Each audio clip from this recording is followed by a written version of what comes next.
Hi, എല്ലാവർക്കും സുഖമാണെന്ന് വിശ്വസിക്കുന്നു. എല്ലാ ടെൻഷനും മറന്നോളൂ, എല്ലാം ശരിയാകും. ഒരു വിഷമവും വിചാരിക്കണ്ട. ഇന്ന് നമുക്കൊരു അടിപൊളി കഥ കേട്ടാലോ? നല്ല സൂപ്പർ കഥ കേട്ടോ. ഒന്ന് ലൈക്ക് ചെയ്ത് കണ്ടോളൂ. കഥയുടെ തുടക്കത്തിൽ തന്നെ ചെന്നൈ എക്സ്പ്രസ് ചെന്നൈ സെൻട്രൽ സ്റ്റേഷനോട് അടുക്കുകയായിരുന്നു. സ്ലീപ്പർ കൂപ്പയുടെ വാതിൽ ഭാഗത്തേക്ക് അവൾ നടന്നെത്തി. തമിഴ്നാടിൻ്റെ വരണ്ട കാറ്റ് അവളെ തലോടി കടന്നുപോയിക്കൊണ്ടേയിരുന്നു. ഒരു ജീൻസും ടോപ്പുമായിരുന്നു അവളുടെ വേഷം. തോളൊപ്പം വളർന്നു കിടന്ന മുടി കാറ്റിൽ പാറിപ്പറക്കുന്നുണ്ടായിരുന്നു. ഏറെ നേരമായി ഒറ്റയ്ക്കുള്ള ഇരിപ്പ് അവളെ വല്ലാതെ വിരസതയിൽ ആഴ്ത്തുന്നുണ്ടായിരുന്നു. അപ്പച്ചനും അമ്മച്ചിയും കൂടെ വരാമെന്ന് പറഞ്ഞിട്ടും ഒറ്റയ്ക്ക് പൊയ്ക്കോളാമെന്ന് തൻ്റെ വാശി ജയിക്കുകയായിരുന്നു. തന്നോട് കാട്ടിയതിൻ്റെ ചെറിയൊരു പ്രതികാരം. പക്ഷേ ഇപ്പോൾ അവരെ വിട്ടുവന്ന വിഷമം ഉള്ളിൽ തികട്ടി വരുന്നു.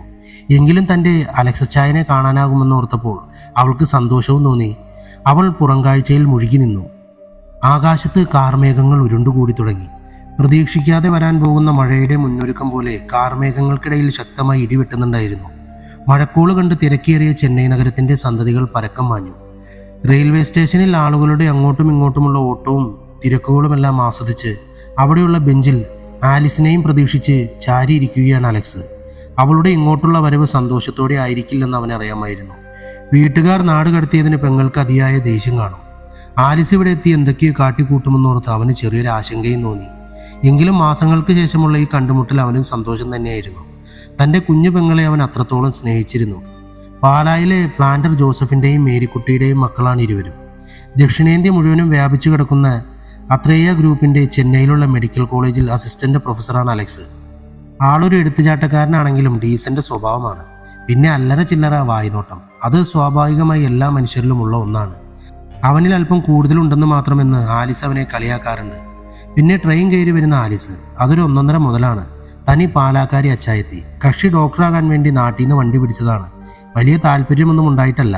വീട്ടുകാരുടെ നിരന്തര നിർബന്ധവും ചെറിയൊരു അടിപിടി കേസും കൂടിയായപ്പോൾ അത്യാവശ്യം കാശും പിന്നെ ചേട്ടൻ്റെ റെക്കമെൻഡേഷനും ഒക്കെ കൊണ്ട് ഒരു മെഡിക്കൽ സീറ്റും ഒപ്പിച്ച് വീട്ടുകാർ അവളെ ഇങ്ങോട്ടേക്ക് നാട് കടത്തി.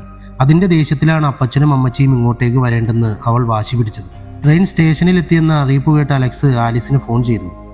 ഇസേ, നീ എവിടെയാ? സ്റ്റേഷനിൽ അത്യാവശ്യം തിരക്കുണ്ടായിരുന്നതിനാൽ അവളെ അവൻ കണ്ടിരുന്നില്ല. ഇച്ചായൻ്റെ വലത്തോട്ട് നോക്കുമെന്ന് പറഞ്ഞ് അവൾ ഫോൺ പൊക്കി കാണിച്ചു. അലക്സ് അവളുടെ അടുത്തേക്ക് ചെന്ന് അവളെ കെട്ടിപ്പിടിച്ചു. യാത്രയൊക്കെ എങ്ങനെ ഉണ്ടായിരുന്നു? അവൻ അവളോട് ചോദിച്ചു. അവൾ ചിരിച്ചുകൊണ്ട് കുഴപ്പമില്ലായിരുന്നു എന്ന് മറുപടി കൊടുത്തു. നിന്റെ കൈക്കിപ്പോൾ എങ്ങനെയുണ്ട്? പഴയ പോലെ വേദനയുണ്ടോ? അവൻ ഗൗരവത്തോടെ തിരക്കി. അതൊക്കെ മാറി ഇച്ചായി. ആലിസ് പുഞ്ചിരിയോടെ മറുപടി പറഞ്ഞതും അവൻ ദേഷ്യം കൊണ്ട് പല്ലു കടിച്ചു.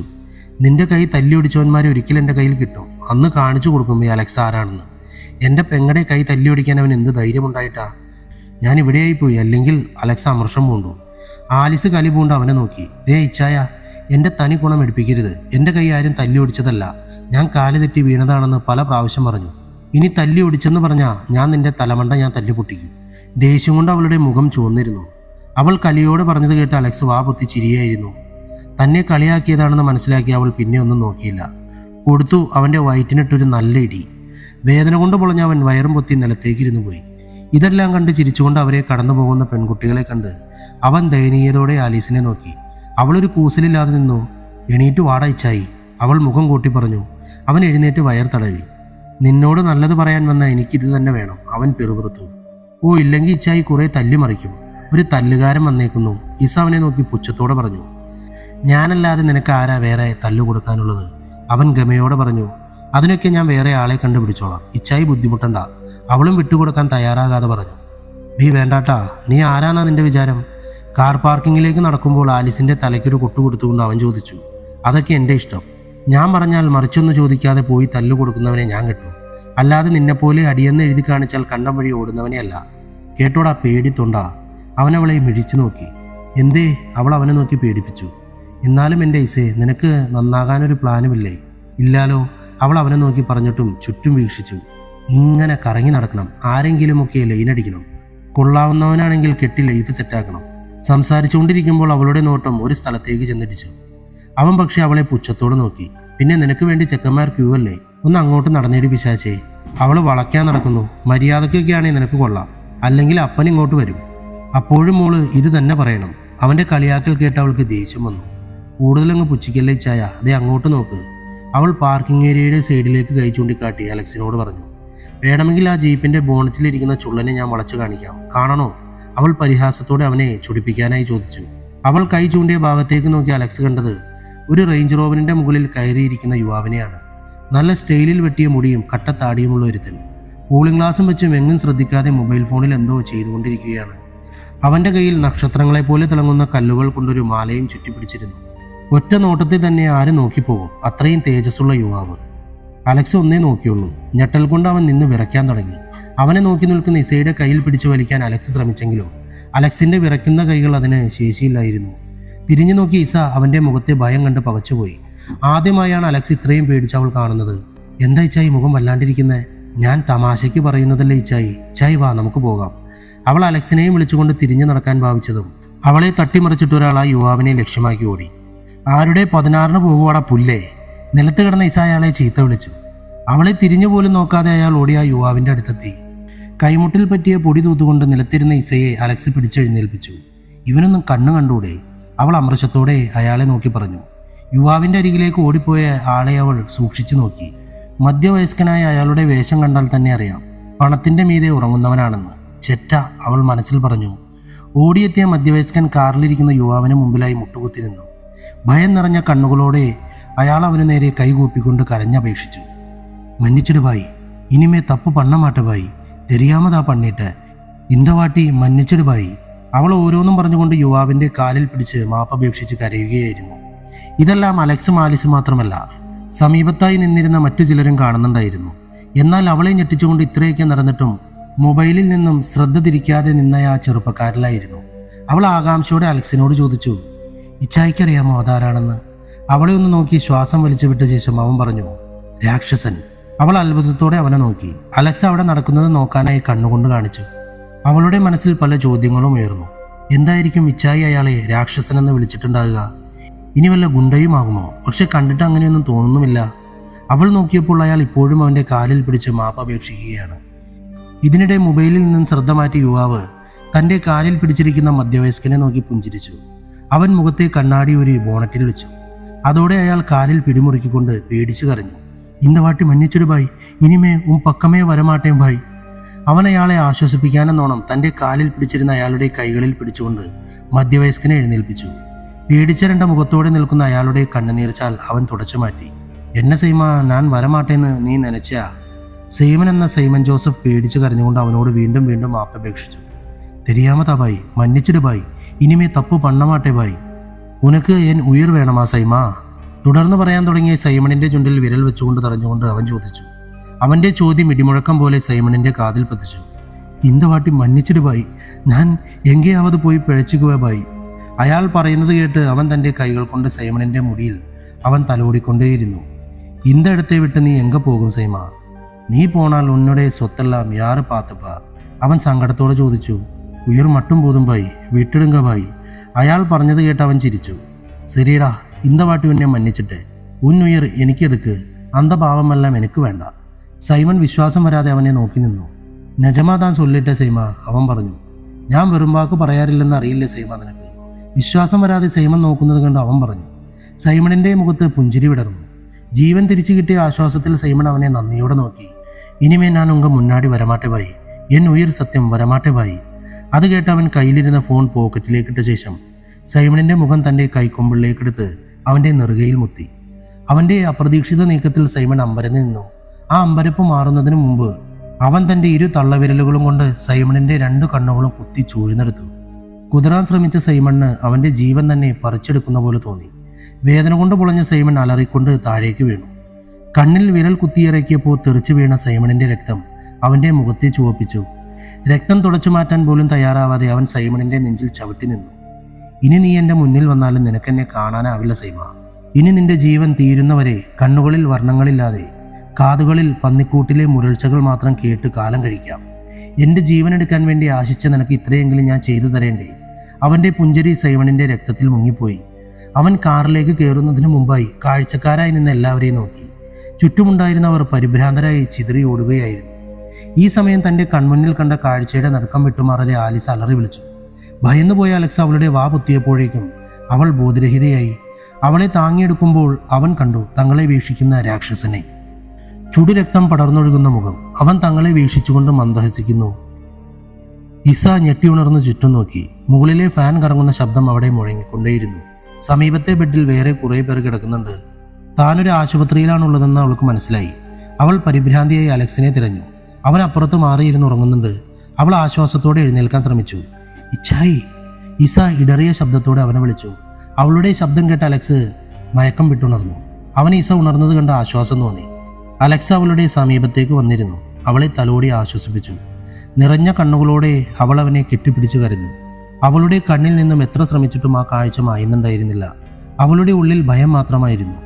അവനും അവൾ നന്നേ ഭയന്നിരിക്കുന്നു എന്ന് മനസ്സിലായി. എന്നാലും എൻ്റെ ചട്ടമ്പി ഇത്രയേ ഉള്ളൂ. ഭാവിയിലെ ഡോക്ടർ ചോര കണ്ട് ബോധം പോയെന്നറിഞ്ഞാൽ നാണക്കേടാന്നേ, അലക്സ് അവളുടെ മൂഡ് മാറ്റാനായി ചെറുചിരിയോടെ പറഞ്ഞു. അത് കേട്ട് അവൾ കണ്ണീര് തുടച്ച് അവനെ നോക്കി. അവൾ അപ്പോഴും ഭയത്താൽ വിറയ്ക്കുകയായിരുന്നു. അലക്സ് അവളെ ചേർത്ത് പിടിച്ചു. ഇച്ചായി അയാൾ, അവൾ വിക്കി വിക്കി പറഞ്ഞു. എൻ്റെ മോള് പേടിക്കണ്ട, ഒരു ദുസ്വപ്നം കണ്ടെന്ന് കരുതിയാൽ മതി. അവൻ അവളെ ആശ്വസിപ്പിച്ചു. ആരാ ഇച്ചായി അയാൾ? അയാളെ പോലീസ് അറസ്റ്റ് ചെയ്തോ? അവൻ അവളെ നോക്കി. അവൻ്റെ മുഖത്തേക്ക് വന്ന ഭാവങ്ങൾ ഉള്ളിലൊതുക്കിക്കൊണ്ട് അവൻ പറഞ്ഞു തുടങ്ങി. അറസ്റ്റ് ചെയ്യാനോ? അവനെയോ? പോലീസിന് നിയമത്തിനും അവനെ ഭയമാ. അപ്പോഴേ അറസ്റ്റ്. അവൻ നിർവചിക്കും അവൻ്റെ നിയമസംഹിതകൾ. അതനുസരിച്ച് മറ്റുള്ളവർ ജീവിക്കും. അതവൻ്റെ രീതി. മോളെ, നീ കാണുന്ന പ്രത്യക്ഷ ലോകത്തിൽ അവനുണ്ടാവില്ല. പക്ഷെ അവനറിയാതെ ഒന്നും ഇവിടെ നടക്കത്തുമില്ല. ചുരുങ്ങിയ കാലം കൊണ്ട് മസിൽ പവർ കൊണ്ടും മണി പവർ കൊണ്ടും അവൻ ഇന്ത്യയിലുടനീളം വ്യാപിച്ചു കിടക്കുന്ന സാമ്രാജ്യം തന്നെ ഉണ്ടാക്കിയെടുത്തു. അവൻ ആ സാമ്രാജ്യത്തിലെ രാക്ഷസ ചക്രവർത്തിയും മരണത്തിന്റെ മറ്റൊരു മുഖമാണെന്നാണ് എതിരാളികൾ പോലും പറയുന്നത്. ഇന്നവൻ കണ്ണു ചൂഴ്ന്നെടുത്തതും അതേപോലെ അവനെ എതിർത്ത ആരുടെയെങ്കിലും ആയിരിക്കും. ഇസ അമ്പരപ്പോടെയാണ് അലക്സിന്റെ ഓരോ വാക്കും കേട്ടത്. ഇങ്ങനെയും ആളുകളുണ്ടോ? അവൾക്ക് വിശ്വാസം വരുന്നുണ്ടായിരുന്നില്ല. അവന്റെ പേരെന്തയച്ചായി? അവൾ അല്പം പേടിയോടെ ചോദിച്ചു. അലോക്നാഥ്, അതാണ് അവന്റെ പേര്. അല്ല, ഈ അധോലോകക്കാർക്ക് ആരെങ്കിലും ഇങ്ങനത്തെ പേരിടുവോ? അവൾ കുസൃതിയോടെ അവനെ നോക്കി. ആഹാ, ഇസക്കൊച്ച് പഴയ ഫോമിലായല്ലോ. എടി, അവനൊരു മലയാളിയാ. നമ്മുടെ കേരളത്തിൽ എവിടെയോ വേറിട്ടുപോയൊരു കുടുംബത്തിലെ അംഗമാണ്. കൂടുതലൊന്നും എനിക്കറിയില്ല. പിന്നെ അവൻ്റെ പേര്, അവൻ്റെ മുന്നിൽ വെച്ച് അവനെ ആരും പേര് വിളിക്കാറില്ല. ഭായ്, അതാണ് എല്ലാവരും അവനെ വിളിക്കുന്നത്. പിന്നെ ഒരു പേരിൽ എന്തിരിക്കുന്നു ഇസക്കൊച്ചേ? അലോകിൻ്റെ നിഴൽ കണ്ടാൽ പോലും ആളുകൾക്ക് ഭയമാണ്. അത്രയ്ക്കും ഭീകരനാണോ അങ്ങേര്? എടി, അവൻ നീ കരുതുന്ന പോലെ സിനിമ സ്റ്റൈൽ വില്ലനൊന്നുമല്ല. അവനോട് ആളുകൾ എങ്ങനെ പെരുമാറുന്നു അതുപോലെ ഇരിക്കും അവൻ്റെ തിരിച്ചുള്ള പെരുമാറ്റവും. ഒന്ന് പോയിച്ചായി. ഇവനൊക്കെ കൊന്നും മയക്കുമരുന്ന് കടത്തുമൊക്കെയായി ഗുണ്ടയായതായിരിക്കും. ഇച്ചായി അവനെങ്ങനെ പൊക്കി പറയാതെ? കേൾക്കുമ്പോൾ തന്നെ പുഴുവരിക്കുന്ന ഫീലാ. അവൻ ആ കണ്ണ് ചൂഴ്ന്നെടുക്കുന്നത് ഓർക്കുമ്പോൾ തന്നെ എൻ്റെ ബോധം പോകും. അവൾ അമർഷത്തോടെ പറഞ്ഞു. എടി, നീ ഒന്ന് പതുക്കെ പറ. അവനെ സ്നേഹിക്കുന്ന ഒരുപാട് പേര് ഇവിടെയുണ്ട്. അവരാരേലും കേട്ടാ മോളെ, എൻ്റെയും നിൻ്റെയും കാര്യം പോക്കാ. ഗുണ്ടകളാണോ ഇച്ചായി? അവൾ ഭയന്നുകൊണ്ട് ചുറ്റും നോക്കി. എൻ്റെ കൊച്ചേ, അവൻ നീ കരുതുന്ന പോലെ ഒന്നുമല്ല. ഒരിക്കൽ നടന്നൊരു സംഭവം ഞാൻ നിന്നോട് പറയാം. ഞാനിവിടേക്ക് ജോലിക്ക് കയറിയ സമയമാണ്. അലോകിൻ്റെ കീഴിൽ മധുരയിലുള്ള സ്റ്റീൽ ഫാക്ടറിയിൽ അഴകസുന്ദരം എന്നൊരാൾ ജോലി ചെയ്യുന്നുണ്ടായിരുന്നു. അയാൾക്കുള്ളതൊരു മോളും. പഠിക്കാനേറെ മിടുക്കിയായിരുന്ന അവളുടെ ചിലവുകളെല്ലാം നോക്കിയിരുന്നത് അലോകായിരുന്നു. അവളുടെ ഏറ്റവും വലിയ ആഗ്രഹമായിരുന്നു നിയമം പഠിക്കാൻ. തൻ്റെ ചുറ്റുമുള്ളവർക്കൊന്നിനും കുറവൊന്നും വരുത്തില്ല അവൻ. അവൾക്ക് വേണ്ടി വേണേ ഒരു ലോ കോളേജ് തന്നെ വാങ്ങി അവിടെ അവളെ പഠിപ്പിച്ചേനെ. പക്ഷെ അവൾ ചെന്നൈയിലുള്ള പ്രമുഖ ലോ കോളേജിൽ തന്നെ മെറിറ്റിൽ അഡ്മിഷൻ നേടി. പഠിക്കാനുള്ള അവളുടെ കഴിവും കോളേജ് വൽക്കണ്ടയിൽ തന്നെ അവൾ നടത്തിയ ചെറു പ്രഭാഷണങ്ങളുമെല്ലാം അവളെ അവിടുത്തെ താരമാക്കിയിരുന്നു. എന്നാൽ ലോ കോളേജിലെ അവസാന വർഷ വിദ്യാർത്ഥിയായിരുന്ന കാർത്തികിന് അവളോട് പ്രേമം തോന്നിയത് ആ ഇടയ്ക്കാണ്. എല്ലാ തല്ലിപ്പൊളി സ്വഭാവവും കയ്യിലുണ്ടായിരുന്ന അവനെ അവൾ അവഗണിച്ചു. അവൻ കുറെ നാൾ പിന്നാലെ നടന്നിട്ടും അവൾ തിരിഞ്ഞു പോലും നോക്കിയില്ല. അതിൻ്റെയൊക്കെ പക അവൻ്റെ മനസ്സിലുണ്ടായിരുന്നു. കോളേജ് ഡേ സെലിബ്രേഷൻ്റെ അന്ന് മദ്യവെച്ചെത്തിയ അവൻ വിദ്യാർത്ഥികളുടെ മുന്നിൽ വെച്ച് അവളെ കടന്നു പിടിച്ച് ചുംബിച്ചു. കരണം പൊട്ടുന്ന അടിയാണ് അവൾ മറുപടി കൊടുത്തത്. വിദ്യാർത്ഥികളുടെ മുന്നിൽ നാണം കെട്ടവന് അവളോട് പിന്നെ തീർത്താൽ തീരാത്ത പകയായിരുന്നു. അവളെ ഉപദ്രവിക്കാൻ കിട്ടുന്ന ഓരോ അവസരവും അവനും കൂട്ടുകാരും മാക്സിമം ഉപയോഗിച്ചു. എന്നാൽ അവൾ അതിനൊക്കെ ചുട്ട മറുപടി തന്നെ നൽകി. കോളേജിൽ അവൻ്റെ ക്ലാസ് തീരുന്ന അന്ന് അവനും കൂട്ടുകാരും ചേർന്ന് മാപ്പ് പറയാനെന്ന വ്യാജേന ഒഴിഞ്ഞ സ്ഥലത്തേക്ക് അവളെ വിളിച്ചു വരുത്തി. പിന്നിൽ നിന്നും തലക്കടിച്ച് വീഴ്ത്തിയ ശേഷം അവളെ കടിച്ചു കീറി വഴിയരികിൽ തള്ളി. അവിടെ നിന്നും ആരോ അവളെ ആശുപത്രിയിൽ എത്തിച്ചിരുന്നു. ഞാനായിരുന്നു അന്ന് ഡ്യൂട്ടി ഡോക്ടർ. സഹിക്കാൻ പറ്റത്തില്ലടി മോളെ. അതുപോലെ അവന്മാർ അവളോട് ചെയ്തേ. പിന്നെ ആശുപത്രിയിൽ നിന്നും വിവരം അറിയിച്ചതിനെ തുടർന്ന് പോലീസൊക്കെ വന്നു. അന്വേഷണത്തിൽ അവളുടെ പേരും മറ്റു ഡീറ്റെയിൽസും കണ്ടുപിടിച്ച ശേഷം അവളുടെ പിതാവ് സുന്ദരത്തെ വിളിച്ചു വരുത്തി. അവളുടെ കയ്യിൽ ചുരുട്ടിപ്പിടിച്ച നിലയിൽ കാർത്തികിന്റെ ഐഡന്റിറ്റി കാർഡ് എനിക്ക് കിട്ടിയിരുന്നു. ഞാനത് പോലീസിനും കൊടുത്തു. അത് കണ്ട പോലീസ് അവനെ സ്റ്റേഷനിലേക്ക് വിളിച്ചു വരുത്തിയെങ്കിലും ഹൈക്കോടതിയിലെ ജസ്റ്റിസിന്റെ മകനായതുകൊണ്ട് കാർത്തികിന്റെയും സുഹൃത്തുക്കളുടെയും പേരിലുള്ള തെളിവുകൾ ഇല്ലാതെയായി. എന്നെയൊക്കെ വെറും മണ്ടന്മാരാക്കി അവർ രക്ഷപ്പെട്ടു. പക്ഷേ കേസിനെ കുറിച്ച് അന്വേഷിക്കാനെത്തിയ സുന്ദരത്തെ അവർ പലതും പറഞ്ഞ് മടക്കി അയച്ചു. ഇതെല്ലാം ആ പാവം താങ്ങാവുന്നതിലും അപ്പുറമായിരുന്നു. ഇതൊക്കെ നടക്കുമ്പോൾ അലോക് നാട്ടിലില്ലായിരുന്നു. ഓസ്ട്രേലിയയിലോ മറ്റോ ആയിരുന്നു. അവൻ കൂട്ടുകാർ വഴി വിവരമറിഞ്ഞെത്തിയപ്പോഴേക്കും നെഞ്ചുപൊട്ടി തളർന്നു വീണ സുന്ദരത്തെ ആശുപത്രിയിൽ അഡ്മിറ്റ് ചെയ്തിരുന്നു. അലോക് ഇരുവരുടെയും ഒപ്പം നിന്ന് കാര്യങ്ങൾ നോക്കി. ഒടുവിൽ സുന്ദരത്തിന്റെ മകളെ തൻ്റെ ഒപ്പം കൂട്ടിക്കൊണ്ടുവന്നു. അവൾക്ക് ആത്മധൈര്യം പകർന്നവൻ ഒപ്പം നിന്നു. പിന്നെ 2 മാസത്തിന് ശേഷം കോടതി വളപ്പിൽ അലോക് അവളുമായി എത്തി. ഏതോ കേസിന്റെ വാദം പൂർത്തിയായി കോടതി പിരിയാൻ പോയതും അലോക് കോടതി മുറിയിൽ ഉള്ളിലേക്ക് നടന്നു ചെന്ന് കാർത്തികിന്റെ അച്ഛന് മുമ്പിൽ കസേര വലിച്ചിട്ടിരുന്നു. അവന്റെ പെരുമാറ്റം കണ്ട് ജഡ്ജി കാർത്തികിന്റെ അച്ഛനടക്കം അമ്പരന്നു പോയി.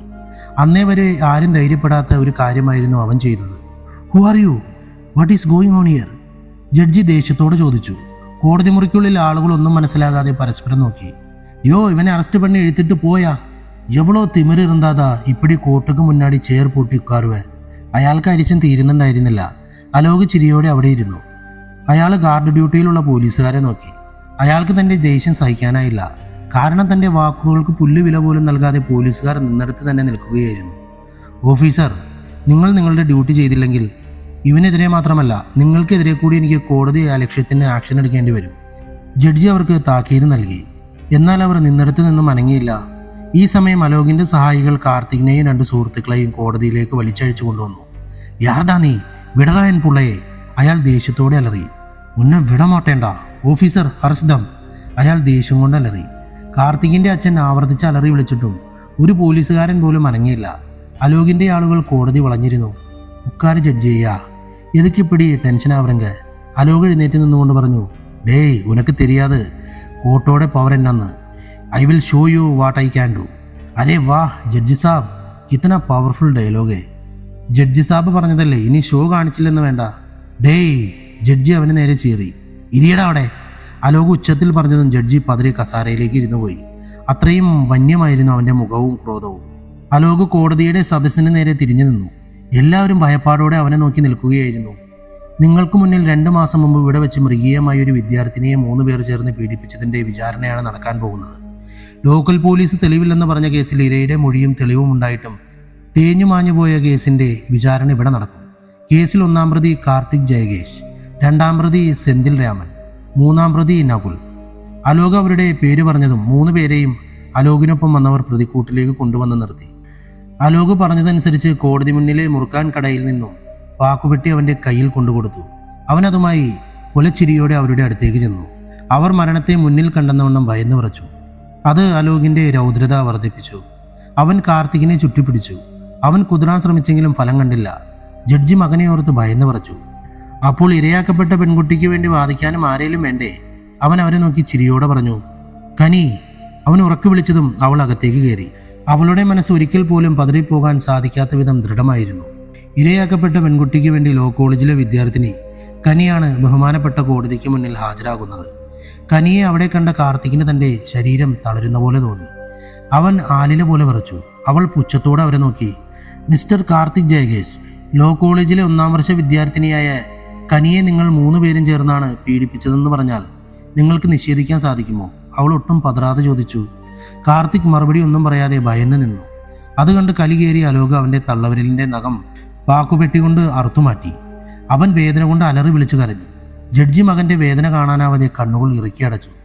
എന്റെ പുള്ളയൊന്നും പണിടാതെയാ, അയാൾ കരഞ്ഞുകൊണ്ട് പറഞ്ഞു. അലോക് അത് കേട്ട ഭാവം നടിച്ചില്ല. അവൻ കാർത്തികിന്റെ കുത്തിനു പിടിച്ചു. വന്ന മോനെ, അവൾ ചോദിക്കുന്നതിന് അപ്പോൾ തന്നെ മറുപടി പറഞ്ഞോണം. അലോക് പറഞ്ഞതും അവന് ശരീരം തളരുന്ന പോലെ തോന്നി. മിസ്റ്റർ കാർത്തിക്, ഞാൻ എൻ്റെ ചോദ്യം വീണ്ടും ആവർത്തിക്കണോ? അവൾ പുച്ഛത്തോട് ചോദിച്ചു. വേണ്ട, ഞങ്ങളാ ചെയ്തേ, അവൻ പേടിയോടെ പറഞ്ഞതും അലോക് അവന്റെ തള്ളവിരൽ മുഴുവനായി മുറിച്ചെടുത്തു. കാർത്തിക് എന്തിനു വേണ്ടിയാണ് ഒരു പെൺകുട്ടിയോട് ഇത്തരത്തിൽ പെരുമാറിയത്?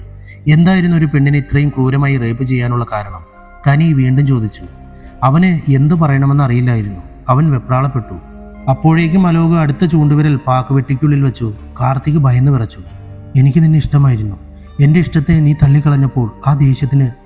അവൻ പറഞ്ഞു തീർന്നതും അലോക് അവന്റെ ചൂണ്ടുവിരൽ കൂടെ അറുത്തെടുത്തു. അവന്റെ കരച്ചിൽ കോടതി മുറിയെ പ്രകമ്പനം കൊള്ളിച്ചു. പ്രണയം നിഷേധിച്ചതിന് ഒരു പെണ്ണിനെ സുഹൃത്തുക്കളുമൊത്ത് റേപ്പ് ചെയ്യാമെന്നുണ്ടോ? നിങ്ങൾ അവളെ ശരിക്കും പ്രണയിച്ചിട്ടുണ്ടോ? കനി വീണ്ടും ചോദിച്ചു. അലോക് അടുത്ത വിരൽ പിടിച്ചു. അവൻ തളർന്നു നിന്നു. ഇല്ല, ഞാൻ നിന്നെ പ്രണയിച്ചിട്ടില്ല. കാണാൻ കൊള്ളാമെന്ന് തോന്നി, അതാ നിന്നെ ഇഷ്ടമാണെന്ന് പറഞ്ഞ്. ഞാൻ നിന്നെ പ്രണയിച്ചിട്ടില്ല. എന്നെ ഇനി ഒന്നും ചെയ്യില്ലേ? അവൻ കരഞ്ഞുകൊണ്ട് പറഞ്ഞതും അലോക് അടുത്ത വിരലും മറുത്തുമാറ്റി. അവളത് അവജ്ഞയോടെ നോക്കി കണ്ടു. ഒരു പെണ്ണിനെ അവളുടെ സമ്മതമില്ലാതെ കീഴ്പ്പെടുത്താൻ ഇതാണോ നിങ്ങൾ കണ്ടെത്തിയ കാരണം? അവൾക്ക് നിങ്ങളെ ഇഷ്ടമല്ലെങ്കിൽ എന്തിനാ അവളുടെ പിന്നാലെ നടക്കണം? എന്തിനാ അവളോട് പക തോന്നണം? എന്തിനാ അവളെ കൂട്ടുകാരുമൊത്ത് റേപ്പ് ചെയ്യണം? അവളുടെ ഇഷ്ടങ്ങളും ഇഷ്ടക്കേടുകളും ശരിയോ തെറ്റോ എന്ന് വിധിക്കാൻ കാർത്തിക് ജയകേഷിന് ആരാണ് അധികാരം തന്നത്? അവൾ വീറോട് ചോദിച്ചു. പറയടാ പുല്ലേ, അവൾ ചോദിച്ചതിന് ഉത്തരം. അവൻ അവൻ്റെ മോതിരവിരൽ മുറിച്ചുകൊണ്ട് പറഞ്ഞു, അമ്മാ. അവൻ അലറിക്കരഞ്ഞു. തെറ്റുപറ്റിപ്പോയി, മാപ്പാക്കണം, ഇനി എന്നെ ഒന്നും ചെയ്യില്ലേ, അവൻ ഏങ്ങിക്കരഞ്ഞുകൊണ്ട് പറഞ്ഞു. അവൻ്റെ കരച്ചിൽ കേട്ട് കലി കയറിയ അലോക് അവൻ്റെ ചെറുവിരലും മറുത്തു നീക്കി. അവളോട് കേസിൻ്റെ വാദം തുടരാൻ അലോക് പറഞ്ഞു. കാർത്തികിൻ്റെ ഒപ്പമുണ്ടായിരുന്നവർക്കെതിരെയും കനി ചോദ്യം ചോദിച്ചു. അലോക് അവർ പറയുന്ന ഓരോ ഉത്തരങ്ങൾക്കും അവരുടെ വിരലുകൾ അറുത്തുമാറ്റി. ഒടുവിൽ വാദം പൂർത്തിയായത് 3 പേരും കുറ്റമേറ്റു പറഞ്ഞ് മാപ്പപേക്ഷിച്ചു. അപ്പോൾ കേസിൻ്റെ വാദം പൂർത്തിയായ സാഹചര്യത്തിൽ കേസിൻ്റെ വിധി പറയാനായി ഞാൻ ജഡ്ജിയും ഈ കേസ് ഒതുക്കി തീർക്കാൻ അധികാര ദുർവിനിയോഗം നടത്തിയ കാർത്തികിൻ്റെ പിതാവ് ജയകേശിനെയും ക്ഷണിക്കുന്നു. അലോകിൻ്റെ മുന്നിൽ പൊട്ടിക്കരഞ്ഞുകൊണ്ട് നിന്ന ജയകേശ് മകനടക്കം 3 പേർക്കും വധശിക്ഷ വിധിച്ചു. അലോക് ക്രൂരമായ ചിരിയോടെ അയാളെ നോക്കി. കേസിൻ്റെ വിധിപ്രസ്താവം നടത്തിയ ജഡ്ജിയെ തന്നെ ഞാൻ ശിക്ഷ നടപ്പാക്കാൻ ക്ഷണിച്ചിരിക്കുന്നു. അലോക് പറഞ്ഞത് കേട്ടതും ജയകേശ് ഭയന്ന് വിറച്ചു. ഇല്ല, ഞാൻ ചെയ്യില്ല, എൻ്റെ മോനൊന്നും ചെയ്യില്ലേ. അയാൾ അലോകിൻ്റെ കാലിൽ വീണ് കരഞ്ഞു പറഞ്ഞു. ജഡ്ജി അങ്ങൂന്ന് കൊന്നില്ലേ, ഞാനവനെ കൊല്ലും. അവൻ്റെ ഓരോ അണുവിലും വേദന നിറഞ്ഞ മരണം. അത് വേണ്ടെങ്കിൽ അവനെ ജനിപ്പിച്ച തന്ത തന്നെ അവനെ കൊന്നുകളാൻ. അലോക് കത്തി നീട്ടിക്കൊണ്ട് പറഞ്ഞു. ജയദേവ് ഭയത്തോടെ ആ കത്തി വാങ്ങി. വേണ്ട അച്ഛാ, എന്നെ ഒന്നും ചെയ്യില്ല അച്ഛാ, ഞാനിനി ഒരു തെറ്റും ചെയ്യില്ല. അവൻ ഭയന്ന് മാറാൻ ശ്രമിച്ചതും അലോകിൻ്റെ സുഹൃത്തുക്കൾ അവനെ പിടിച്ചു വെച്ചു. ജയദേവിന് കൈ വിറയ്ക്കുന്നുണ്ടായിരുന്നു. ആ ഹൃദയത്തിൽ തന്നെ കുത്തിയിറക്ക് സാറേ, അവൻ വേദന അറിയില്ല, അലോക് കൊലച്ചിരിയോടെ പറഞ്ഞു. ജയദേവ് വിറയ്ക്കുന്ന കൈകളോടെ മകൻ്റെ ഹൃദയത്തിൽ കത്തി കുത്തിയിറക്കി. അവൻ്റെ ചോര ചീറ്റി അയാളുടെ കറുത്ത കൂട്ടിൽ വീണു. അലോക് മറ്റു 2 പേരെയും ജഡ്ജിയെ കൊണ്ട് തന്നെ മൃഗീയമായി കൊല്ലിച്ചു. അവൻ നീതി നടപ്പാക്കി. അലക്സ് പറഞ്ഞ കാര്യങ്ങളെല്ലാം ഒരു മുത്തശ്ശിക്കഥ പോലെ കേട്ടിരുന്ന ഇസ അതുവരെ അടക്കി പിടിച്ചിരുന്ന ശ്വാസം പുറത്തേക്ക് വിട്ടു. പക്ഷെ എത്രയൊക്കെ പറഞ്ഞാലും താനിനി ഒരിക്കലും കാണാൻ ആഗ്രഹിക്കാത്ത മുഖമായിരിക്കും അവൻ്റേതെന്ന് അവൾ ഓർത്തു. ദിവസങ്ങൾ കടന്നുപോയി. ആലീസ് മെഡിക്കൽ കോളേജിൽ അഡ്മിഷൻ്റെ തിരക്കുകളിൽ മുഴുകി.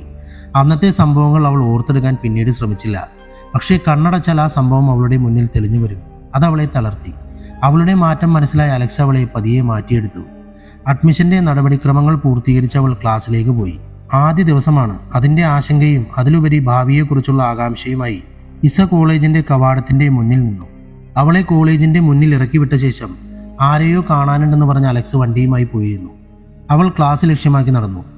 ആദ്യ ദിവസമായതുകൊണ്ട് എല്ലാവരെയും പരിചയപ്പെടുത്തലായിരിക്കും ഉണ്ടാവുകയെന്ന് അലക്സ് അവളോട് പറഞ്ഞിരുന്നു. ക്ലാസ് മുറി അഡ്മിഷൻ്റെ സമയത്ത് തന്നെ കാട്ടിത്തന്നതുകൊണ്ട് അധികം അലഞ്ഞു നടക്കാതെ അവൾക്ക് ക്ലാസ് കണ്ടുപിടിക്കാൻ പറ്റി. ആൺകുട്ടികളും പെൺകുട്ടികളുമായി 40ഓളം പേര് ക്ലാസ്സിലുണ്ടായിരുന്നു. ക്ലാസ്സിൽ കയറി സൈഡ് സീറ്റ് കണ്ടുപിടിച്ച് അവൾ ഇരിപ്പുറപ്പിച്ചു. പിന്നാലെ അടുത്തിരുന്നവരെ അവൾ പരിചയപ്പെട്ടു. 2 മലയാളി കുട്ടികൾ അതിലുണ്ടായിരുന്നു, കൃഷ്ണപ്രഭയും മായയും. പിന്നെ അവരോടൊപ്പമുള്ളത് ഒരു തമിഴത്തി കുട്ടിയാണ്, പേര് തേൻമൊഴി. അവളുടെ അച്ഛൻ അത്രേയ ഗ്രൂപ്പിൻ്റെ കീഴിലാണ് ജോലി ചെയ്യുന്നത്. അവൾ പരിചയപ്പെട്ടത് മുതൽ വാതോരാതെ ഓരോന്നും പറയുന്നുണ്ട്. പെട്ടെന്ന് തന്നെ അവർക്കിടയിൽ ഒരു സൗഹൃദം രൂപപ്പെട്ടു. അതിനിടയ്ക്കാണ് കോളേജ് ഡീൻ ക്ലാസ്സിലേക്ക് വന്നത്. അതോടെ ക്ലാസ് നിശബ്ദമായി. സ്വയം പരിചയപ്പെടുത്തിയ ശേഷം അയാൾ മെഡിക്കൽ ഫീൽഡിനെ പറ്റിയും ഒരു ഡോക്ടർ എന്തായിരിക്കണമെന്നതിനെ പറ്റിയുമെല്ലാം പറഞ്ഞുകൊണ്ടേയിരുന്നു. 1 മണിക്കൂർ അദ്ദേഹത്തിൻ്റെ ക്ലാസ് തുടർന്നു. ക്ലാസ് അവസാനിപ്പിച്ച ശേഷം ഡീൻ അവരെ നോക്കി. നിങ്ങൾക്ക് എന്തെങ്കിലും മോശം അനുഭവമോ പരാതിയോ ഉണ്ടെങ്കിൽ അത് മാനേജ്മെൻറ്റിനോട് പറയാവുന്നതാണ്. ഒരു മോശം സംഭവം പോലും ഇവിടെ നടക്കുന്നത് അവർക്കിഷ്ടമുള്ള കാര്യമല്ല. ഡോക്ടർ ബോർഡിലുള്ള ഒരാളെങ്കിലും എപ്പോഴും ഓഫീസിലുണ്ടാവും. പിന്നെ വിദ്യാർത്ഥികൾക്ക് ആശംസകൾ നേർന്ന് അയാൾ ക്ലാസ്സിൽ നിന്നും പുറത്തേക്ക് പോയി. അയാൾ പോയതിന് പിന്നാലെ സീനിയേഴ്സ് എല്ലാം വന്ന് കണ്ട് പരിചയപ്പെട്ട് തിരികെ പോയി. ചെറിയ റാഗിംഗ് എല്ലാം പ്രതീക്ഷിച്ച ആലിസിന് സീനിയേഴ്സിൻ്റെ പെരുമാറ്റം അത്ഭുതമായിരുന്നു. അവളത് കൂട്ടുകാരികളോട് പങ്കുവച്ചു. ഇതെല്ലാം കേട്ട തേൻമൊഴി അറിയാവുന്ന മുറിമലയാളത്തിൽ അവരോട് സംസാരിച്ചു തുടങ്ങി. നീ എന്താടീ പറയുന്നത്? റാഗിങ്ങൊന്നും ഇവിടെ നടക്കില്ല. അത്രേയ ഗ്രൂപ്പിൻ്റെ കോളേജിൽ വന്ന് ഒരുത്തനും നെഗളിക്കില്ല. അങ്ങനെ നെഗളിച്ചാൽ പിന്നെ അവർ 2 കാലിൽ ഇവിടെ നിന്നും പോകില്ല. 10 പേർ ചേർന്നതാണ് അത്രേയ ഗ്രൂപ്പ്. ആ 10 പേരുടെയും കരുത്തിന് മുന്നിൽ ഒരുത്തനും നേരെ നിൽക്കാനുള്ള ധൈര്യം കാണില്ല. എല്ലാത്തിൻ്റെയും അവസാന വാക്കാണവർ. അവരിൽ ഒരാളെ നിങ്ങൾക്ക് കാട്ടിത്തരാം, ഉച്ചയാവട്ടെ, അവൾ ഗമയോടെ പറഞ്ഞു. ഇതിനിടെ ക്ലാസുകൾ പുരോഗമിച്ചുകൊണ്ടേയിരുന്നു. ഉച്ചയ്ക്ക് ഊണ് കഴിഞ്ഞ് മൊഴിയോടൊപ്പം 3 വെച്ചുപിടിച്ചു. കോളേജിൻ്റെ നടുക്കുള്ള തളത്തിലാണ് അവർ ചെന്ന് നിന്നത്. അതുവഴി കുറച്ചു പേർ കടന്നു പോകുന്നുണ്ടെങ്കിലും അത് ശ്രദ്ധിക്കാതെ തളത്തിലെ ചുവരിൽ തൂക്കിയിരുന്ന ചുവന്ന കട്ടലിലേക്ക് നോക്കി നിൽക്കുകയാണ്. ഇത് കണ്ട കൃഷ്ണപ്രഭ എന്ന കൃഷ്ണ അവളോട് ചോദിച്ചു, ഡീ, നീ ഞങ്ങളെ ആരെയോ കാണിക്കാമെന്ന് പറഞ്ഞ് കൊണ്ടുവന്നിട്ട് ചുവരിൻ്റെ ഭംഗി നോക്കി നിൽക്കുന്നോ? തേൻമൊഴി അവരെ നോക്കി ചിരിച്ചു. എന്നിട്ട് ചുറ്റും നോക്കി. ആളുകൾ ആരും അതുവഴി വരുന്നില്ലെന്ന് കണ്ട് അവൾ ആ ചുവന്ന കർട്ടൻ വലിച്ചു മാറ്റി. അവിടെ കണ്ട ചിത്രത്തിൽ നോക്കി ആലിസ് ഞെട്ടിത്തിരിച്ചു പോയി. മറ്റുള്ളവരാകട്ടെ കണ്ണെടുക്കാതെ അവിടേക്ക് തന്നെ നോക്കി നിന്നു. പല വർണ്ണങ്ങൾക്കു നടുവിൽ ഒരു പെൺകുട്ടിയെ ചേർത്ത് പിടിച്ചു നിൽക്കുന്ന യുവാവിന്റെ ചിത്രമായിരുന്നു അത്. ജീവൻ തുടിക്കുന്ന ചിത്രം. ആലിസ് അതിലേക്ക് കണ്ണെടുക്കാതെ നോക്കി. ചിത്രത്തിലെ യുവാവിന്റെ മുഖം അലോകിൻ്റെതാണെന്ന് അവൾ ഭീതിയോടെ തിരിച്ചറിഞ്ഞു. അലോക്! അവളുടെ അധരങ്ങൾ മന്ത്രിച്ചപ്പോൾ മറ്റുള്ളവർ അവളെ നോക്കി. അവൾക്ക് ദേഷ്യം വരുന്നുണ്ടായിരുന്നു. അവൾ ആ ചിത്രത്തിലേക്ക് തന്നെ നോക്കി നിന്നു. കയ്യൂക്കിന്റെ പേരിൽ ഇയാൾക്കൊക്കെ എന്തും ചെയ്യാമെന്നാണോ? വീട്ടിൽ വരയ്ക്കാൻ ഭിത്തിയൊന്നും ഇല്ലാഞ്ഞിട്ടാകും കോളേജിൽ പടം വരച്ച് വെറുപ്പിച്ചിരിക്കുന്നത്. ആലീസ് അമർഷത്തോടെ പറഞ്ഞു നിർത്തി. എല്ലാവരുടെയും ശ്രദ്ധ അവളുടെ നേർക്കായിരുന്നു. തേൻമൊഴി അവളെ തുറച്ചു നോക്കി. അവൾ പറഞ്ഞതൊന്നും അവൾക്ക് ഇഷ്ടപ്പെടുന്നുണ്ടായിരുന്നില്ല. നിനക്കും ഇയാളെ അറിയാമോ? മായയുടെ ചോദ്യം കേട്ട ആലിസ് അവരെ നോക്കി. ഒരിക്കൽ കണ്ടിട്ടുണ്ട്. പിന്നെ ഞാൻ കണ്ണു തുറന്നത് ആശുപത്രിയിൽ വെച്ചാ, ആലിസ് നെടുവീർപ്പോടെ പറഞ്ഞു. നീ എന്താടി പിച്ചും വേയം പറയുന്നത്? കൃഷ്ണ ചോദിച്ചു. ഒന്ന് തെളിച്ചു പറ, നിനക്ക് എങ്ങനെയാ പരിചയം? എൻ്റെ ഡി, ഞാൻ ഇയാളെ ഒരിക്കലേ കണ്ടിട്ടുള്ളൂ. ഞാൻ ചെന്നൈയിൽ വന്ന ദിവസം. അതോടെ എനിക്ക് മതിയായി. മനുഷ്യത്വം എന്താണെന്നറിയാത്ത ചെകുത്താനായത്, ചെകുത്താൻ. അലോക് ഒരാളുടെ കണ്ണുകൾ ചൂഴ്ന്നെടുക്കുന്ന ചിത്രം മനസ്സിലേക്ക് കടന്നു വന്നതും അവൾ കണ്ണുകൾ ഇറുക്കി അടച്ചു. ആലിസ് പറഞ്ഞു നിർത്തിയതും പിന്നിൽ ആരോ വന്ന് നിൽക്കുന്നത് കണ്ട് മറ്റുള്ളവർ തിരിഞ്ഞു നോക്കി. അവർ സ്തബ്ധരായി നിന്നു. ആരും ഒന്നും മിണ്ടാത്തത് കണ്ട് ആലിസും തിരിഞ്ഞു നോക്കി. അവൾ തറഞ്ഞു നിന്നു. ഭയം അവളെ കീഴടക്കി. മുന്നിൽ 3 പേരോടൊപ്പം അലോക് നിൽക്കുന്നുണ്ട്. തങ്ങളുടെ സംസാരമെല്ലാം അവൻ കേട്ടിട്ടുണ്ടാകുമെന്ന് അവൾക്ക് മനസ്സിലായി. അവൾ ആലില പോലെ വിറച്ചുപോയി. അവൻ തങ്ങളുടെ നേർക്ക് നടന്നു വരുന്തോറും അവളുടെ കണ്ണുകൾ പേടികൊണ്ട് നിറഞ്ഞൊഴുകി. തേൻമൊഴിയുടെ അടുത്തേക്ക് ചെന്ന അലോക് ആലിസിന്റെ പേടിച്ചരണ്ട മുഖം കണ്ട് അവിടെ തന്നെ നിന്നു. പക്ഷെ ഇതൊന്നും ശ്രദ്ധിക്കാതെ ആലിസിനെ മറികടന്നെത്തിയ തേൻമൊഴി അവനെ കെട്ടിപ്പിടിച്ചു. അവൻ സ്നേഹത്തോടെ അവളെ നോക്കിയതും തേൻമൊഴി അവന്റെ താടിയിൽ പിടിച്ച് വലിച്ചു വേദനിപ്പിച്ചു. എവിടെയായിരുന്നു ഇത്രയും ദിവസം? ഒന്ന് വിളിക്കാൻ പോലും തോന്നിയില്ലല്ലോ. ഇവിടെ വന്നിട്ടും എന്നെ കാണാനും വന്നില്ല. എന്നോട് ഇനി മിണ്ടാൻ വരണ്ട. അവൾ പിണങ്ങി തിരിഞ്ഞു നിന്നു. അവളുടെ പിണക്കം കണ്ട് അലോക് ചിരിച്ചു. പിണക്കം മാറ്റണമെങ്കിൽ ചോക്ലേറ്റ് വാങ്ങിത്തരാൻ മൊഴിയെ, അവൻ അവളുടെ ചെവിയിൽ പറഞ്ഞു. മൊഴി അവനെ തിരിഞ്ഞു നോക്കിയിട്ട് വീണ്ടും കെറിവിച്ചു നിന്നു. അവനും പരിഭവത്തോടെ അവളെ നോക്കി. ഒരു കൊട്ടയിൽ നിറച്ച് ചോക്ലേറ്റ് തന്നാൽ ആലോചിക്കാം. അവൾ അവനെ ഒളിക്കണ്ണിട്ട് നോക്കി പറഞ്ഞു. ശരി, സമ്മതിച്ചു. ഒരു കൊട്ട നിറയെ വാങ്ങിത്തരാം. അവൻ വാത്സല്യത്തോടെ പറഞ്ഞതും മൊഴി പിന്നെ ഒന്നും നോക്കിയില്ല. അവൾ അവൻ്റെ വയറിന് നോക്കി ഒരു കുത്തു കൊടുത്തു. എന്തിനാടി നീ ഇപ്പോൾ എന്നെ ഇടിച്ചത്? അവൻ പരിഭവത്തോടെ വയറ് തടവി ചോദിച്ചു. അതെ, ഞാൻ പറഞ്ഞത് മറക്കാതിരിക്കാനാ. മൊഴി അവനെ തൻ്റെ ഉള്ള പല്ലെല്ലാം കാണിച്ചിരിച്ചു. അവളുടെ ചെവിക്ക് അലോക് പിടിക്കാൻ പോയതും അവൾ ഓടിമാറി തൻ്റെ കൂട്ടുകാരുടെ അടുത്തെത്തി. ഏട്ടാ, ഇതാ എൻ്റെ പുതിയ ഫ്രണ്ട്. ഇത് മായ, കൃഷ്ണ, പിന്നെ ആലിസ്. അവൾ ഓരോരുത്തരെയും അവന് പരിചയപ്പെടുത്തി. ആലിസ് അപ്പോഴും അവനെ നോക്കാനാവാതെ മുഖം കുനിച്ചു നിന്നു. അവൻ അവളുടെ പേടി കണ്ട് ചിരി വന്നു. അവളെ നോക്കി ഹായ് പറഞ്ഞ ശേഷം മൊഴിയോട് പിന്നെ കാണാമെന്ന യാത്ര പറഞ്ഞ് അവനും കൂടെയുള്ളവരും മുകളിലേക്ക് കയറിപ്പോയി. ആരാടി പുള്ളിക്കാരൻ? കൃഷ്ണ അലോകിനെ നോക്കി ചോദിച്ചു. അതാണ് അലോകേട്ടൻ. ഈ കോളേജ് പുള്ളിയുടെയാ. കോളേജ് മാത്രമല്ല, അത്രേയ ഗ്രൂപ്പ് എല്ലാം അലോകേട്ടൻ്റെയും സഹോദരങ്ങളുടെയുമാ. എൻ്റെ അച്ഛനാണ് അവരുടെ അക്കൗണ്ട്സ് മാനേജർ. മായയും കൃഷ്ണയും അവൻ പോയ വഴി ഒന്നുകൂടെ നോക്കി. ഓ, എന്നാ ലുക്കാടി അങ്ങേര്, കണ്ടാ പറയുമ്പോൾ ഇത്രയും വലിയ മുതലാളിയാണെന്ന്. കൃഷ്ണ പറഞ്ഞതും മൊഴി അവളെ ഒന്ന് തുറച്ചു നോക്കി. ഏട്ടനെ ആരും മുതലാളിയായി കരുതില്ല. നമ്മളിൽ ഒരാൾ, അതാ ഏട്ടൻ. എൻ്റെ പൊന്നോ, ഏട്ടനെ പറഞ്ഞപ്പോൾ പെണ്ണിൻ്റെ മുഖം മാറി, കണ്ടില്ലേ? കൃഷ്ണ ചിരിയോടെ പറഞ്ഞു. അപ്പോഴാണ് അവൾ ആലിസ് ഒന്നും മിണ്ടാതെ നിൽക്കുന്നത് കണ്ടത്. അല്ലടി, നിനക്കെങ്ങനെയാ പുള്ളിയെ പരിചയം? നീ ഏതാണ്ടൊക്കെ പറയുന്നുണ്ടായിരുന്നല്ലോ, മായ സംശയത്തോടെ ചോദിച്ചു. അപ്പോഴാണ് അവർ അവളുടെ വിളറിയ വെളുത്ത മുഖം ശ്രദ്ധിക്കുന്നത്. എന്താടി മുഖം വല്ലാണ്ടിരിക്കുന്നത്? നീ കരഞ്ഞോ? അവളുടെ കലങ്ങിയ കണ്ണുകൾ കണ്ട് അവർ ചോദിച്ചു. ആലിസ് ഒന്നുമില്ലെന്ന് അവരോട് പറഞ്ഞു. ആ, നീ കളിക്കാതെ കാര്യം പറ വച്ചേ, കൃഷ്ണ അവളോട് പറഞ്ഞു. എനിക്ക് തോന്നുന്നു ഇവൾ ഏട്ടനെ കണ്ടു ഭയന്നിട്ടാ, മൊഴി സംശയത്തോടെ പറഞ്ഞു. ആലിസ് അലോകിനെ ചെകുത്താൻ എന്ന് പറഞ്ഞത് അവൾ കേട്ടിരുന്നു. ആണോടി? മായ അവളുടെ തോളിൽ പിടിച്ചുകൊണ്ട് ചോദിച്ചു. അതേ എന്ന് ആലിസ് തലയാട്ടി. അല്ല, ഇവളുടെ ചേട്ടനെ കണ്ട് നീ എന്തിനാ പേടിച്ച് കരയുന്ന? എന്താ കാര്യം? അവരിൽ അമ്പരപ്പ് നിറഞ്ഞു. പിന്നെ അവൾ റെയിൽവേ സ്റ്റേഷനിൽ നടന്ന കാര്യവുമെല്ലാം പറഞ്ഞതും കൃഷ്ണപ്രിയയും മായയും സ്തംഭിച്ച് നിൽക്കുകയായിരുന്നു. അല്പം മുന്നേ തങ്ങളോട് ചിരിച്ച് സംസാരിച്ചയാളുടെ യഥാർത്ഥ ഭാവം തിരിച്ചറിഞ്ഞതും അവരുടെ ഉള്ളം ഭയന്ന് വിറച്ചു. പക്ഷെ ഇതൊന്നും കേട്ടിട്ട് മൊഴിക്കൊരു കുലുക്കവുമില്ലാതെ നിന്നു. അവർ അവളെ നോക്കി. എടി, നിന്റെ ചേട്ടൻ ഇത്രയ്ക്ക് ഭീകരനാണോടി? കൃഷ്ണ വിറയാർന്ന ശബ്ദത്തിൽ ചോദിച്ചു. തെറ്റ് ചെയ്ത ഏട്ടൻ കണ്ണല്ല, തല വരെ പറിച്ചെടുക്കും. അതിനി ഏതു കൊമ്പത്തവനായാലും. ഇപ്പോൾ മനസ്സിലായില്ലേ, ഇവിടെ ഒരു മോശം കാര്യം പോലും നടക്കില്ലെന്ന് ഡീൻ പറഞ്ഞ കാരണം? എല്ലാവർക്കും ഏട്ടൻ ദൈവമാ, കെട്ടവർക്ക് കാലനും. അപ്പോഴേക്കും ക്ലാസ് തുടങ്ങാറായിരുന്നു. അവർ ക്ലാസ്സിലേക്ക് മടങ്ങി. ആലിസിന്റെ ഉള്ളിൽ ഭയം വിട്ടൊഴിഞ്ഞിരുന്നില്ല. പെട്ടെന്ന് അവളുടെ മനസ്സിലേക്ക് അലോകിന്റെ നെഞ്ചോരം ചേർന്ന് നിൽക്കുന്ന ഒരു പെണ്ണിന്റെ ചിത്രം മനസ്സിലേക്ക് വന്നു. ആരായിരിക്കും അവൾ? അവനോടൊരു ഭയവുമില്ലാതെ ചേർന്ന് നിൽക്കാൻ അവൾക്കെങ്ങനെ കഴിഞ്ഞു? അവൾ മനസ്സിൽ പലതും ചോദിച്ചു. അതിൻ്റെ ഉത്തരം മൊഴിക്കറിയാമെന്നും അവളോട് ചോദിക്കാമെന്നും ആലിസ് കണക്ക് കൂട്ടി. കോളേജിൽ നിന്നും തിരിച്ച് വീട്ടിലേക്കുള്ള യാത്രക്കിടയിൽ അലോകിന് ആലിസിന്റെ മുഖം ഓർമ്മ വന്നു. കഴിഞ്ഞ ദിവസം റെയിൽവേ സ്റ്റേഷനിൽ വെച്ച് അലക്സിനോടൊപ്പം നിലവിളിച്ച് ബോധം കെട്ടുവീണ അവളെ അവൻ കണ്ടിരുന്നു. അതാണ് പെണ്ണിന് തൻ്റെ മുഖത്തേക്ക് നോക്കാൻ മടിയെന്ന് അവന് മനസ്സിലായി. തൻ്റെ ജീവിതം ഇപ്പോൾ ഇങ്ങനെയാണ്, പലർക്കും കാണുന്നത് തന്നെ ഭയം. ചിന്തകൾ അവനെ വർഷങ്ങൾക്ക് പിന്നോട്ട് ചിന്തിപ്പിച്ചു.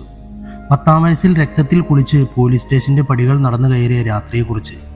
10 വയസ്സുവരെ അലോകിന്റെ ജീവിതം സ്വർഗ്ഗതുല്യമായിരുന്നു. പുരാതന കുടുംബത്തിലെ അംഗമായ ഹരീന്ദ്രനാഥിന്റെയും മുംബൈയിൽ സ്ഥിരതാമസമാക്കിയ മലയാളി കുടുംബത്തിലെ സുമിത്രയുടെയും മകൻ. അവന്റെ അമ്മ സുമിത്രയാണ് അവന് പേരിട്ടത്. അലോക്നാഥ് ആത്രേയ. 10 വർഷങ്ങൾ അവരുടെ സ്നേഹലാളനയേറ്റ് അവൻ വളർന്നു. ആ സ്നേഹവാത്സല്യങ്ങൾ അവസാനിച്ച് ശപിക്കപ്പെട്ട ദിവസം അവന്റെ പിറന്നാളായിരുന്നു. അന്ന് അലോകിന്റെ ജീവിതം മാറിമറഞ്ഞു. പിറന്നാളിന് അമ്മയുണ്ടാക്കുന്ന പാലടപ്രഥമൻ കഴിക്കാനായി സ്കൂൾ വിട്ട് വീട്ടിലേക്ക് ഓടിയെത്തിയ അലോകിനെ കാത്തിരുന്നത് ചോരയിൽ കുളിച്ചു കിടക്കുന്ന 2 ശരീരങ്ങളാണ്. തൻ്റെ അച്ഛൻ്റെയും അമ്മയുടെയും ചേതനയേറ്റ ശരീരം കണ്ട അവന് ഒന്ന് അലറിക്കരയാനുള്ള ശക്തി പോലും ഉണ്ടായില്ല. തറഞ്ഞുപോയ അലോക് ഇരുവരെയും ചേർത്ത് കെട്ടിപ്പിടിച്ച് അവർക്കരികിലേക്കിരുന്നു. അവൻ്റെ കണ്ണുകൾ നിറഞ്ഞൊഴുകി. അവനൊടുവിൽ എന്നത്തെയും പോലെ അച്ഛൻ്റെ നെഞ്ചിലേക്ക് തലവെച്ച് അമ്മയുടെ കൈ കോർത്തു പിടിച്ച് അവർക്കിടയിൽ കിടന്നു. ചെറിയൊരു ഞെരുക്കം കേട്ടാണ് അലോക് ഹരിയുടെ മുഖത്തേക്ക് നോക്കിയത്. ജീവന്റെ തുടുപ്പ് അച്ഛൻ്റെ ഉള്ളിൽ ബാക്കിയുണ്ടായിരുന്നു. അച്ഛേ, എണീക്കച്ചേ! നിറഞ്ഞ മിഴികളോടെ അലോക അലറി വിളിച്ചു. കണ്ണു തുറക്കച്ചേ! അവൻ കുലുക്കി വിളിച്ചതും ഹരി ഒന്ന് ഞെരുങ്ങിക്കൊണ്ട് കണ്ണു തുറന്നു. ഹരി ആയാസപ്പെട്ട് ചോരയിൽ കുതിർന്ന കൈകൾ കൊണ്ട് അവൻ്റെ തലയിൽ പതുക്കെ തഴുകി. അച്ഛേ, അമ്മയോട് എണീക്കാൻ പറ അച്ഛേ, അമ്മ മിണ്ടുന്നില്ല അച്ഛേ, അവൻ കരഞ്ഞുകൊണ്ട് പറഞ്ഞു. ഹരി വേദനയോടെ അവനെ നോക്കി. പിന്നെ കൈ കാട്ടി അടുത്തേക്ക് വിളിച്ച് ഒരു പേര് അലോകിന്റെ കുഞ്ഞു കാതിലേക്ക് പറഞ്ഞുകൊണ്ട് ഹരിയും മരണത്തിന് കീഴടങ്ങി. അച്ഛേ, എണീക്കച്ചേ! ഹരിയുടെ ശരീരത്തിന്റെ ചലനം നിലച്ചതും അലോക് പൊട്ടിക്കരഞ്ഞുകൊണ്ട് വിളിച്ചു. ഒടുവിൽ അവൻ തളർന്ന അവർക്കിടയിൽ കിടന്നു. ഹരിയുടെയും സുമിത്രയുടെയും രക്തം അവന്റെ ശരീരം മുഴുവനും വ്യാപിച്ചിരുന്നു. അലോകിന് പിറന്നാൾ സമ്മാനവുമായി എത്തിയ ഹരിയുടെ സഹോദരൻ രഘു അവിടെ കണ്ട കാഴ്ചയിൽ സ്തബ്ധനായി. ഹരി! അയാൾ അലറി വിളിച്ച് അവർക്കരികിലെത്തിയതും അലോക് തലയുയർത്തി നോക്കി. അവന് ജീവനുണ്ടെന്ന് കണ്ട രഘു പാഞ്ഞ അവന്റെ അരികിലെത്തി. ഉണ്ണിക്കുട്ടാ, എന്താ പറ്റിയേ? രഘു അവനെ കെട്ടിപ്പിടിച്ചുകൊണ്ട് ചോദിച്ചു. അലോക് ഒരു പാവ കണക്കെ അയാളുടെ നെഞ്ചോരം ചേർന്നിരുന്നു. രഘു അവന്റെ ശരീരത്തിൽ മുറിവ് പറ്റിയിട്ടുണ്ടോയെന്ന് നോക്കി. പിന്നെ ഹരിയെയും സുമിത്രയെയും വിളിച്ചു. അവർക്ക് അനക്കമില്ലെന്ന് കണ്ട അയാൾ തളർന്നുപോയി. അയാളും വാവിട്ട് കരഞ്ഞു. എന്താണ് മോൻ, എന്താ ഉണ്ടായേ? പറയടാ, നിന്റെ അപ്പുമാമയോട് പറ, അയാൾ കരഞ്ഞുകൊണ്ട് പറഞ്ഞു. അലോക് അയാളോട് ചേർന്നിരുന്നു എന്നല്ലാതെ ഒന്നും മിണ്ടിയില്ല. രഘുവിന്റെ ബഹളം കേട്ട് നാട്ടുകാരെല്ലാം ഓടിക്കൂടി. നാട്ടുകാരും രഘുവും എന്തൊക്കെയോ അവനോട് ചോദിക്കുന്നുണ്ട്. പക്ഷെ ഒന്നും അലോകിന്റെ കാതുകളിൽ വീഴുന്നുണ്ടായിരുന്നില്ല. അച്ഛൻ അവസാനമായി പറഞ്ഞ പേര് മാത്രം അവന്റെ കാതുകളിൽ മുഴങ്ങിക്കൊണ്ടേയിരുന്നു. ആശുപത്രിയിൽ കൊണ്ടുചെന്നപ്പോഴേക്കും ഹരിയും സുമിത്രയും മരിച്ച് 2 മണിക്കൂർ കഴിഞ്ഞിരിക്കുന്നു. പിന്നീട് വീട്ടിലെത്തിച്ച് അടുത്തടുത്ത 2 ചിതകളിലായി അവരെ യാത്രയാക്കുമ്പോഴും അലോകിന്റെ കുഞ്ഞു മനസ്സിൽ പക മാത്രമായിരുന്നു ഉണ്ടായിരുന്നത്. ചിത കത്തി എരിയുന്നത് നോക്കി അധികം നേരം അവിടെ നിൽക്കാൻ അലോകിനായില്ല. ഉറച്ച തീരുമാനത്തോടെ തിരിഞ്ഞു നടന്ന അവനെ അവന്റെ അപ്പുമാമയുടെ പിൻവിളികൾ തടഞ്ഞു നിർത്താനായില്ല. ചിറക്കൽ വീട്ടിൽ സുരേന്ദ്രൻ എന്ന ആഘോഷത്തിന്റെ രാവായിരുന്നു. ഒരു നിഴലായി നിന്ന് ഹരിക്ക് പിന്നിൽ നിന്ന് കാലം കഴിക്കുമ്പോഴും അയാളുടെ ഉള്ളിൽ പകയും ഹരിയുടെ സമ്പത്തിനോടുള്ള ആർത്തിയുമായിരുന്നു. ഏറെ നാളത്തെ കാത്തിരിപ്പിന്റെ ഫലം തൻ്റെ കൈകൾ കൊണ്ട് തന്നെ ആയത് സുരേന്ദ്രനെ ആനന്ദചിത്തനാക്കി. രാത്രി നിർത്താതെയുള്ള കോളിമ്പെല്ലിന്റെ ശബ്ദം അയാളെ അലോസരപ്പെടുത്തി. മദ്യത്തിന്റെ ലഹരിയിൽ ഇടറുന്ന കാലുകളുമായി അയാൾ വാതിൽ തുറന്നതും ഇടിവെട്ടും പോലെ കാലിന്റെ മുട്ടിൽ വെട്ടുകൊണ്ട ആഘാതത്തിൽ സുരേന്ദ്രൻ അലറിക്കൊണ്ട് നിലത്തേക്ക് വീണു. ചോരയൊലിക്കുന്ന കാൽമുട്ടും താങ്ങി പരിഭ്രമിച്ച് ചുറ്റും നോക്കിയ സുരേന്ദ്രൻ കണ്ടത് ഊരിപ്പിടിച്ച വാളുമായി നിൽക്കുന്ന അലോകിനെയാണ്. അവന്റെ നിൽപ്പ് കണ്ടൊന്ന് പതറിയെങ്കിലും മനോധൈര്യം വീണ്ടെടുത്ത് സുരേന്ദ്രൻ ആക്രോശിച്ചു. ആ നരന്ത് ചക്ക, തന്തയ്ക്കും തള്ളയ്ക്കുമൊപ്പം നിന്നെ പറഞ്ഞയക്കാത്തത് എന്റെ തെറ്റ്. നീ എന്ത് കരുതി ഈ കോപ്പും പിടിച്ചോണ്ട് എന്നെ അങ്ങ് വലത്തിക്കളയാമെന്നോ? ഈ സുരേന്ദ്രനെ നിനക്ക് ശരിക്കും അറിയില്ല, അയാൾ ദേഷ്യത്തോടെ അലറി പറഞ്ഞതും അലോക് വീണ്ടും അയാളുടെ മുറിവേറ്റ കാലിലേക്ക് വെട്ടി. വീണ്ടും അയാളുടെ വലതുകാൽ 2ആയി വേർപെടുന്നവരെ അവൻ വെട്ടി. അവന്റെ ശരീരത്തിൽ നിറയെ സുരേന്ദ്രന്റെ രക്തം പടർന്നു. വേദന കൊണ്ട് സുരേന്ദ്രൻ അലറിക്കരഞ്ഞു. പുറത്തെ ബഹളം കേട്ടെത്തിയ സുരേന്ദ്രന്റെ ഭാര്യയും മക്കളും ഈ രംഗം കണ്ട് നടുങ്ങി നിന്നു. അയ്യോ ഏട്ടാ! അലറി വിളിച്ചെത്തിയ ഭാര്യയ്ക്ക് നേരെ അലോക് വാൾ ചൂണ്ടി. അനിലച്ചിറ്റെ, അടുത്തു വരരുത്. ഇയാളെ എൻ്റെ അച്ഛനെയും അമ്മയെയും കൊന്നേ. ഇയാളെ ഞാനും കൊല്ലും, ഞാൻ കൊല്ലും ഇയാളെ. അലോക് പറഞ്ഞത് കേട്ട് അവർ കരച്ചിലോടെ അവിടെ നിന്നു. അവന്റെ വാക്കുകൾ കേട്ട് അവർ സ്തബ്ധരായിരുന്നു. തൻ്റെ ഭർത്താവാണത് ചെയ്തതെന്ന് അവൾക്ക് താങ്ങാനായില്ല. മോനെ വേണ്ട, ഒന്നും ചെയ്യില്ലടാ. വിമല കരഞ്ഞു പറഞ്ഞതും അലോക് സുരേന്ദ്രന്റെ അടിവയറ്റിലേക്ക് ആഞ്ഞു വെട്ടി. എൻ്റെ അച്ഛയെയും അമ്മയെയും കൊന്നപ്പോൾ അവർക്ക് വേദനിച്ചതിൻ്റെ 100 ഇരട്ടി നിനക്ക് വേദനിക്കണം. അവൻ ഓരോന്ന് പുലമ്പിക്കൊണ്ടേയിരുന്നു. വേദന കൊണ്ട് പൊളഞ്ഞ സുരേന്ദ്രന്റെ നെഞ്ചിൽ അവന്റെ പക തീരുവോളം വെട്ടി നുറുക്കി. അയാൾ മരിച്ചുവെന്ന് ഉറപ്പായതും അവൻ അവിടെ നിന്നും തിരികെ നടന്നു. രക്തത്തിൽ കുളിച്ച അവൻ പിന്നീടെത്തിയത് അടുത്തുള്ള പോലീസ് സ്റ്റേഷനിലേക്കാണ്. അവന്റെ ഭാവവും വേഷവും കണ്ട് അമ്പരന്ന പോലീസ് ഉദ്യോഗസ്ഥൻ അവനെ വിളിച്ചിരുത്തി കാര്യങ്ങൾ ചോദിച്ചു. എന്താണ് മോനെ, എന്താ പറ്റിയത്? അലോക് പോലീസുകാരെ നോക്കി കുറേ നേരം മിണ്ടാതെയിരുന്നു. പോലീസുകാരിൽ ഒരാൾ അവൻ്റെ അടുത്തൊരു ഗ്ലാസ് വെള്ളം വെച്ചു കൊടുത്തു. അലോക് അയാളെ നോക്കി. ഞാനൊരാളെ കൊന്നു. അത് പറയുമ്പോൾ അവൻ്റെ കണ്ണിലെ ഭാവം കണ്ട് പോലീസുകാർ പോലും അമ്പരന്നു. സ്റ്റേഷനിൽ നിന്നും കോടതിയിലേക്കും ഒടുവിൽ 10 വയസ്സുകാരനെന്ന പരിഗണനയിൽ കോടതി അലോകിനെ സ്വഭാവ പരിവർത്തനത്തിനായി ജുവനൈൽ ഹോമിൽ അയച്ചു. അവനടക്കം 10 പേരാണ് ജുവനൈൽ ഹോമിൽ ഉണ്ടായിരുന്നത്. വീട്ടുകാർക്ക് വേണ്ടാത്ത അനാഥരായവർ, വിശപ്പിൻ്റെ വിളി സഹിക്കാതെയായപ്പോൾ ഒടുവിൽ തെരുവിലിറങ്ങി മോഷ്ടിച്ചവർ, അവരെ തെരുവിൽ പിച്ചയെടുപ്പിച്ച് മോഷ്ടിക്കാൻ പറഞ്ഞുവിട്ടും കാശുണ്ടാക്കുന്ന ഗുണ്ടാ നേതാക്കളോട് കൂലി കൂട്ടിച്ചോദിച്ചതിന് പോലീസിനെ കൊണ്ട് പിടിപ്പിച്ച് പൊതിരെ തല്ലിച്ചു. പിന്നീടാണ് അവർ ഇവിടെ എത്തുന്നത്. അമർ ഹുസൈൻ, ഗിരി, അർജുൻ, ദാസ്, ആൽവിൻ, അഖിൽ, മിഥുൻ, വിഷ്ണു, അയ്യപ്പൻ എന്നിങ്ങനെയായിരുന്നു അവരുടെ പേരുകൾ. ദേണ്ടടാ, പുതിയൊരു മുതലെത്തിയിട്ടുണ്ട്. ജുവനൽ ഹോമിൽ പോലീസിന്റെ അകമ്പടിയോടെ എത്തിയ അലോകിനെ ചൂണ്ടി അയ്യപ്പനാണത് പറഞ്ഞത്. ബാക്കിയുള്ള എല്ലാവരും അങ്ങോട്ടേക്ക് നോക്കി. എന്തും മൊഞ്ചാണ് അവനെ കാണാൻ, എന്തോ നല്ല വീട്ടിലാണെന്ന് തോന്നുന്നു, അമർ പറഞ്ഞു. മൊഞ്ചയ്ക്ക് ഇവിടുത്തെ അടുക്കളയിലെ പുക കൊള്ളുമ്പോൾ മാറിക്കോളും, അല്ലേ ആ കാലൻ വാർഡൻ മാത്യൂസ് സാർ മാറ്റിയെടുക്കും. അവർ അതും പറഞ്ഞ് തങ്ങളുടെ ജോലി തുടർന്നു. എന്താണോ കേസ്? തൻ്റെ മുറിയിലെത്തിയ പോലീസുകാരോട് അലോകിനെ നോക്കി മാത്യൂസ് ചോദിച്ചു. പോലീസുകാരൻ അലോകിനെ നോക്കി. ഇച്ചിരി കൂടി അനമാ സാറേ, ഒരുത്തനെ തട്ടിയേച്ചാ നിൽക്കുന്നത്. ഇത്രയൊക്കെ ചെയ്തിട്ടും വല്ല കൂസലും ഉണ്ടോ എന്ന് നോക്കിയേ അവൻ്റെ മുഖത്ത് പോലീസുകാരൻ പറഞ്ഞു. അലോകിനെ കുറിച്ച് കേട്ടത് വിശ്വാസമില്ലാത്ത പോലെ നോക്കിയ മാത്യൂസ് ഫയലുകൾ വാങ്ങി പരിശോധിച്ചു. പിന്നീട് നടപടിക്രമങ്ങൾ പൂർത്തിയാക്കി. അലോകിനെ മാത്യൂസ് അടുത്തേക്ക് വിളിച്ചു. നീ ആള് കൊള്ളാമല്ലോ, കണ്ടാ പറയോ ഇതൊക്കെ ചെയ്തത് നീയാണെന്ന്? എൻ്റെ അച്ഛനെ കൊന്നവനെയാ ഞാൻ കൊന്നേ, ഇനിയും കൊല്ലും, അലോക് വീറോടെ പറഞ്ഞു. മാത്യൂസ് ദേഷ്യത്തോടെ അവൻ്റെ കവിളിൽ കയ്യമർത്തി അടിച്ചു.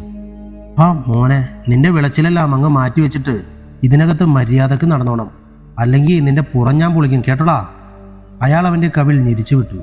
അലോക് ഒരു ഭാവവ്യത്യാസവുമില്ലാതെ നിൽക്കുന്നത് കണ്ട് മാത്യൂസിന് ദേഷ്യം തോന്നി. മാത്യൂസ് ബെല്ലിൽ കയ്യമർത്തിയതും അവിടേക്ക് അറ്റൻഡർ കടന്നു വന്നു. ഡോ, ഇവനെ നമ്മുടെ മുറി അങ്ങ് കാണിച്ചു കൊടുത്തേക്ക്. പിന്നെ ഇവിടുത്തെ രീതിയിൽ ചെക്കൻ ഇത്തിരി മുറ്റാ, മാത്യൂസ് പുച്ഛത്തോടെ പറഞ്ഞു. അലോകിനെ അറ്റൻഡർ മുറിയിലാക്കി പോയ പുറകെ ബാക്കിയുള്ള കുട്ടികൾ പിന്നിലെത്തി അവനോട് ഓരോന്നും ചോദിച്ചു. ഭിത്തിയിലേക്ക് ചാരി കാൽമുട്ടിൽ മുഖമൊളിപ്പിച്ചിരുന്ന അലോക് മറുപടി പറയാതെ വന്നതോടെ ആൽവിന് ദേഷ്യം വന്നു. നീ വാടാ അയ്യപ്പ, അവൻ്റെ ഒരു ജാട. നമുക്ക് പോയിട്ട് പണിയുണ്ടെന്ന് പറഞ്ഞ് എല്ലാവരെയും വിളിച്ചുകൊണ്ട് പോയി. ഏതാ സാറേ പുതിയൊരുത്തനെന്ന് വാർഡനെ ഇടയ്ക്ക് വെച്ച് കണ്ട അമർ ചോദിച്ചു. നിന്നെപ്പോലല്ല, ഒരുത്തനെ തീർത്തിട്ട് വന്നിരിക്കുന്നവനാ, അവനെ ഒന്ന് സൂക്ഷിച്ചോണം, അമർ അമ്പരപ്പോടെ നിന്നു. അലോക് ഓരോന്നും ആലോചിച്ചുകൊണ്ട് മുറിയിൽ തന്നെ ഇരുന്നു. അപ്പോഴാണ് അമർ അവിടേക്ക് കടന്നു വന്നത്. ചോറ് കഴിക്കാൻ വാ. അലോക് മുഖമുയർത്തി അമറിനെ നോക്കി. എനിക്ക് വിശപ്പില്ല, ഞാൻ വരുന്നില്ല. എടാ, നീ കഴിക്കാതെ കിടന്ന നാളെ പച്ചവെള്ളം പോലും ആ വാർഡ് നിനക്ക് തരൂല, എഴുന്നേറ്റ് വന്ന് കഴിക്കാൻ നോക്ക്. അമർ പറഞ്ഞതും അലോക് നിവൃത്തിയില്ലാതെ അവിടെ നിന്നും പുറത്തേക്കിറങ്ങി ഊണ് വിളമ്പുന്ന ഹാളിലേക്ക് ചെന്നു. നീ ഒരുത്തനെ കൊന്നെന്ന് പറഞ്ഞത് സത്യമാണോ? അയ്യപ്പനാണ് ചോദിച്ചത്. അതേന്ന് മറുപടി പറഞ്ഞ അലോക് പ്ലേറ്റുമായി എഴുന്നേറ്റ് പോയതും എല്ലാവരും അവനെ തന്നെ നോക്കിയിരുന്നു. അലോക് അവിടെ എത്തിയിട്ട് ആഴ്ചകൾ പിന്നിട്ടു. ചോദിച്ചാൽ എന്തെങ്കിലും മറുപടി പറയുമെന്നല്ലാതെ അവൻ ആരോടും അടുപ്പം കാണിച്ചില്ല. ഇതിനിടെ അവിടുത്തെ ജോലികൾ ഓരോന്നും അവൻ ചെയ്യാൻ പഠിച്ചിരുന്നു. ഒരു ദിവസം മിഥുൻ ഓടി വന്ന അലോകിന്റെ കയ്യിലേക്ക് സിഗരറ്റ് വെച്ചു കൊടുത്തു. എടാ, ഇതാ വാർഡന്റെ കയ്യിൽ നിന്നും അടിച്ചു മാറ്റിയതാ, എവിടെയും ഒളിപ്പിച്ചു വെക്കുക, അയാൾ തപ്പി ഇറങ്ങിയിട്ടുണ്ട്. അതും പറഞ്ഞ് അവൻ അവിടെ നിന്നും ഓടി. എന്ത് ചെയ്യണമെന്നറിയാത്ത ഒരു നിമിഷം നിന്ന അലോക് ചെടികൾക്കിടെ സിഗരറ്റ് ഒളിപ്പിച്ച് തിരിഞ്ഞതും കണ്ടത് മുന്നിൽ നിൽക്കുന്ന വാർഡനെയാണ്. ദേഷ്യം കൊണ്ട് പറിച്ച അയാള് അവനുമായി ഹാളിലെത്തി എല്ലാവരെയും വിളിച്ചു വരുത്തി. പറയടാ, നിനക്കെവിടെ നിന്ന് ഈ സിഗരറ്റ് കിട്ടിയത്? സത്യം പറഞ്ഞാൽ നിനക്ക് കൊള്ളാം, അല്ലേ നീ വാങ്ങിക്കും. മാത്യൂസിന്റെ ഭാവം കണ്ട് മറ്റു കുട്ടികൾ പേടിച്ച് തലതാഴ്ത്തി നിന്നു. അപ്പോഴും അലോക് ഒന്നും മിണ്ടിയില്ല. അവന്റെ നിസ്സംഗത കണ്ട് കലി കയറിയ മാത്യൂസ് അലറി. പറയടാ, നിന്നോടാ പറഞ്ഞത് പറയാൻ. അലോകിന്റെ കരണത്ത് മാത്യൂസ് ആഞ്ഞടിച്ചു. അടിയേറ്റ അലോക് നിലത്തേക്ക് വീണു. അവന്റെ ചുണ്ടുപൊട്ടി ചോരയൊഴുകി. കലിമൂത്ത മാത്യൂസ് തന്റെ അരയിൽ നിന്നും ബെൽറ്റ് ഊരിയെടുത്തു. നീ പറയുന്നുണ്ടോ? അവൻ വീണ്ടും ഒന്നും മിണ്ടാതെ കിടക്കുന്നത് കണ്ട് അയാൾ അവന്റെ പുറത്തേക്ക് ബെൽറ്റ് വീശി തലങ്ങും വിലങ്ങും അടിച്ചു. അലോക് ശബ്ദിക്കുന്നു പോയിട്ട് കരയുന്ന പോലും ചെയ്യുന്നില്ലെന്നത് കണ്ട മാത്യൂസ് അവനെ തന്റെ ദേഷ്യം തീരുന്നവരെ കുതിരെ തല്ലി. പുന്നാരമോൻ, നീ പറയിക്കും നിന്നെ കൊണ്ട്. നിലത്ത് ചുരുണ്ടുകൂടി കിടന്ന അലോകിന്റെ ശരീരത്തിലെ അടികൊണ്ട പാടിൽ നിന്നും രക്തം വരുന്നത് കണ്ടിട്ടും അയാൾ നിർത്തിയില്ല. എൻ്റെ മാത്യൂസ് സാറേ, ഇനി അവനെ തല്ലിയാൽ ചെക്കൻ ചത്തുപോകും. ഇത് കണ്ട മറ്റൊരു ഉദ്യോഗസ്ഥൻ അയാളെ തടഞ്ഞു. മാത്യൂസ് അവനെ ദേഷ്യത്തോടെ ഒന്ന് നോക്കി. നീ കരുതിയിരുന്നോ? നിന്നെ മര്യാദ പഠിപ്പിക്കാതെ ഇവിടെ നിന്നും വിടില്ല, മാത്യൂസ് ദേഷ്യത്തോടെ പറഞ്ഞിട്ട് അവിടം വിട്ടുപോയി. ഇടാ, ഇവനെ എടുത്തുകൊണ്ട് പോയി മരുന്ന് വല്ലതും വെച്ചു കൊടുക്ക്, ഇവിടെ കിടന്ന് ചാവണ്ട. രണ്ടാമത്തെ ഉദ്യോഗസ്ഥനും അവിടെ നിന്നും പോയി. അത്രയും തല്ലും കൊണ്ടിട്ടും ഒരു തുള്ളി കണ്ണുനീർ വരാതെ എല്ലാം കടിച്ചു പിടിച്ചു നിന്ന അലോക് മറ്റു കുട്ടികളെ അത്ഭുതപ്പെടുത്തി. എല്ലാവരും അവൻ്റെ ചുറ്റും കൂടി നിന്നു. നീ എന്തിനാ സിഗരറ്റ് മോഷ്ടിച്ചത്? ഗിരി അവൻ്റെ മുറിവ് നോക്കി ചോദിച്ചു. അലോക് അപ്പോഴും ഒന്നും മിണ്ടിയില്ല. കോപ്പ്, നിന്റെ വായിലെന്താ പഴാണോ? അവൻ പറഞ്ഞു. പെട്ടെന്ന് മിഥുൻ അവൻ്റെ കൈ പിടിച്ചുകൊണ്ട് കരഞ്ഞു. ഉറുക്കടാ, ആ വാർഡൻ തന്നെ പറഞ്ഞിട്ടാ ഞാൻ നിന്റെ കയ്യിൽ സിഗരറ്റ് തന്നെ, പേടിച്ചിട്ട് ചെയ്തതാ. അവൻ പറഞ്ഞത് കേട്ട് ചുറ്റുമുള്ളവരുടെ മുഖം ദേഷ്യത്താൽ ചുവന്നു. അവന്റെ പുറത്തെ മുറിവിൽ മരുന്ന് വയ്ക്കുമ്പോൾ അമർ ചോദിച്ചു, നിനക്ക് അയാളെ തിരിച്ചടിക്കണോ? അലോക അവനെ നോക്കി. അമറിന്റെ ചോദ്യം കേട്ട് ബാക്കിയുള്ളവർ ഞെട്ടി. അമറെ, നിനക്കെന്താ ഭ്രാന്താണോ? അയ്യപ്പൻ ചോദിച്ചു. അയാൾ വിശ്വസിക്കില്ലെങ്കിലും ഈ നിൽക്കുന്നവന്റെ പേര് പോലും പറയാതെ ഇത്രയും തല്ല് വാങ്ങിക്കൂട്ടി ഇവന് വേണ്ടി ഇതെങ്കിലും ചെയ്യണ്ടേ? അമർ മിഥുനെ ചൂണ്ടി പറഞ്ഞു. നീ പറ, നിനക്ക് അയാളെ തല്ലണോ? അവൻ വീണ്ടും ചോദിച്ചു. അലോക അവരെല്ലാം നോക്കിയ ശേഷം വേണമെന്ന് തലയാട്ടി. ദാസ, നമ്മുടെ ജനലിന്റെ കമ്പി മാറ്റി നമ്മുടെ സ്ഥിരം റൂട്ട് പിടിച്ചാൽ തൊട്ടപ്പുറത്തുള്ള അയാളുടെ ക്വാർട്ടേഴ്സിലെത്താം. ഒറ്റയ്ക്കൽ അയാൾ താമസിക്കുന്ന.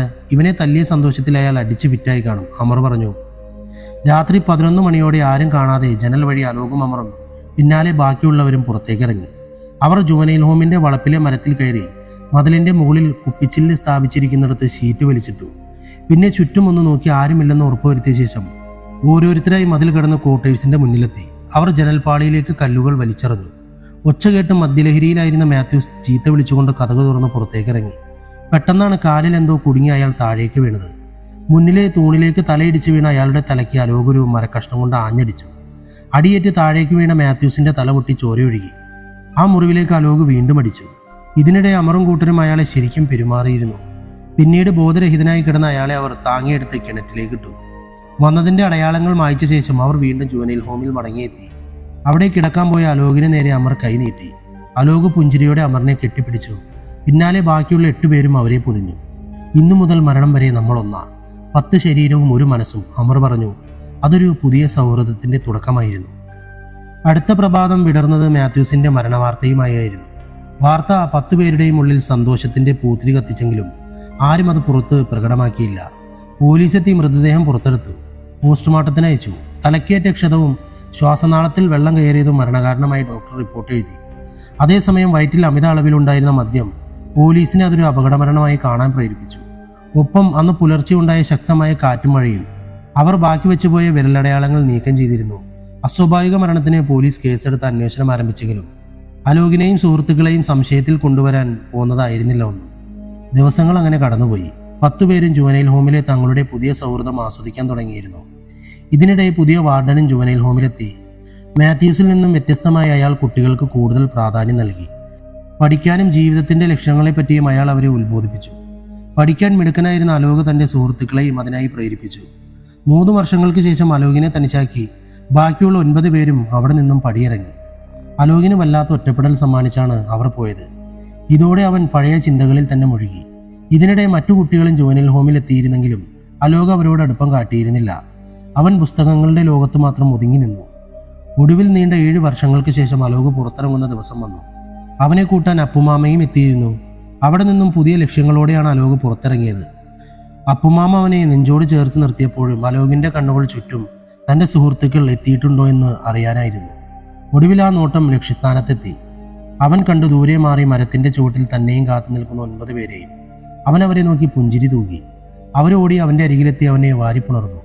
അവരോടൊപ്പം പോകാൻ തുനിഞ്ഞ അലോകിനെ അപ്പുമാമ തടഞ്ഞു. ഉണ്ണിക്കുട്ട, നീ എന്തായി പറയുന്നേ?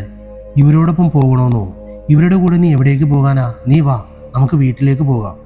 ഇല്ല, ഞാൻ വരില്ല അപ്പുമാമേ, എനിക്ക് ഇവരോടൊപ്പം പോകണം. അലോക് തന്റെ തീരുമാനത്തിൽ ഉറച്ചു നിന്നു. ഉണ്ണിക്കുട്ട, നിനക്കൊരു വീടുണ്ട്. തെരുവിൽ അന്തി ഉറങ്ങേണ്ട കാര്യം എൻ്റെ കുട്ടിക്കില്ല. അയാൾ അവനെ ചേർത്ത് പിടിച്ചു. ഇനി എനിക്ക് ആരാ അപ്പുമാമ വീട്ടിലുള്ളത്? അലോക് സങ്കടത്തോടെ ചോദിച്ചു. എൻ്റെ ഹരിയും സുമിത്രയും പോയെങ്കിലും ഞാനില്ല എൻ്റെ കുട്ടിക്ക്. എനിക്ക് നീ മാത്രമേ ഉള്ളൂവെന്ന് നിനക്കറിയാവുന്നതല്ലേ. നീ കൂടെ പോയാൽ പിന്നെ അതെനിക്ക് സഹിക്കാൻ പറ്റില്ല ഉണ്ണി. നീ എനിക്ക് പിറന്നതല്ലെങ്കിലും എൻ്റെ മോൻ തന്നെയല്ലേ, അയാൾ സങ്കടത്തോടെ പറഞ്ഞു. അലോക് അപ്പുമാമയുടെ മുഖത്തേക്ക് നോക്കി.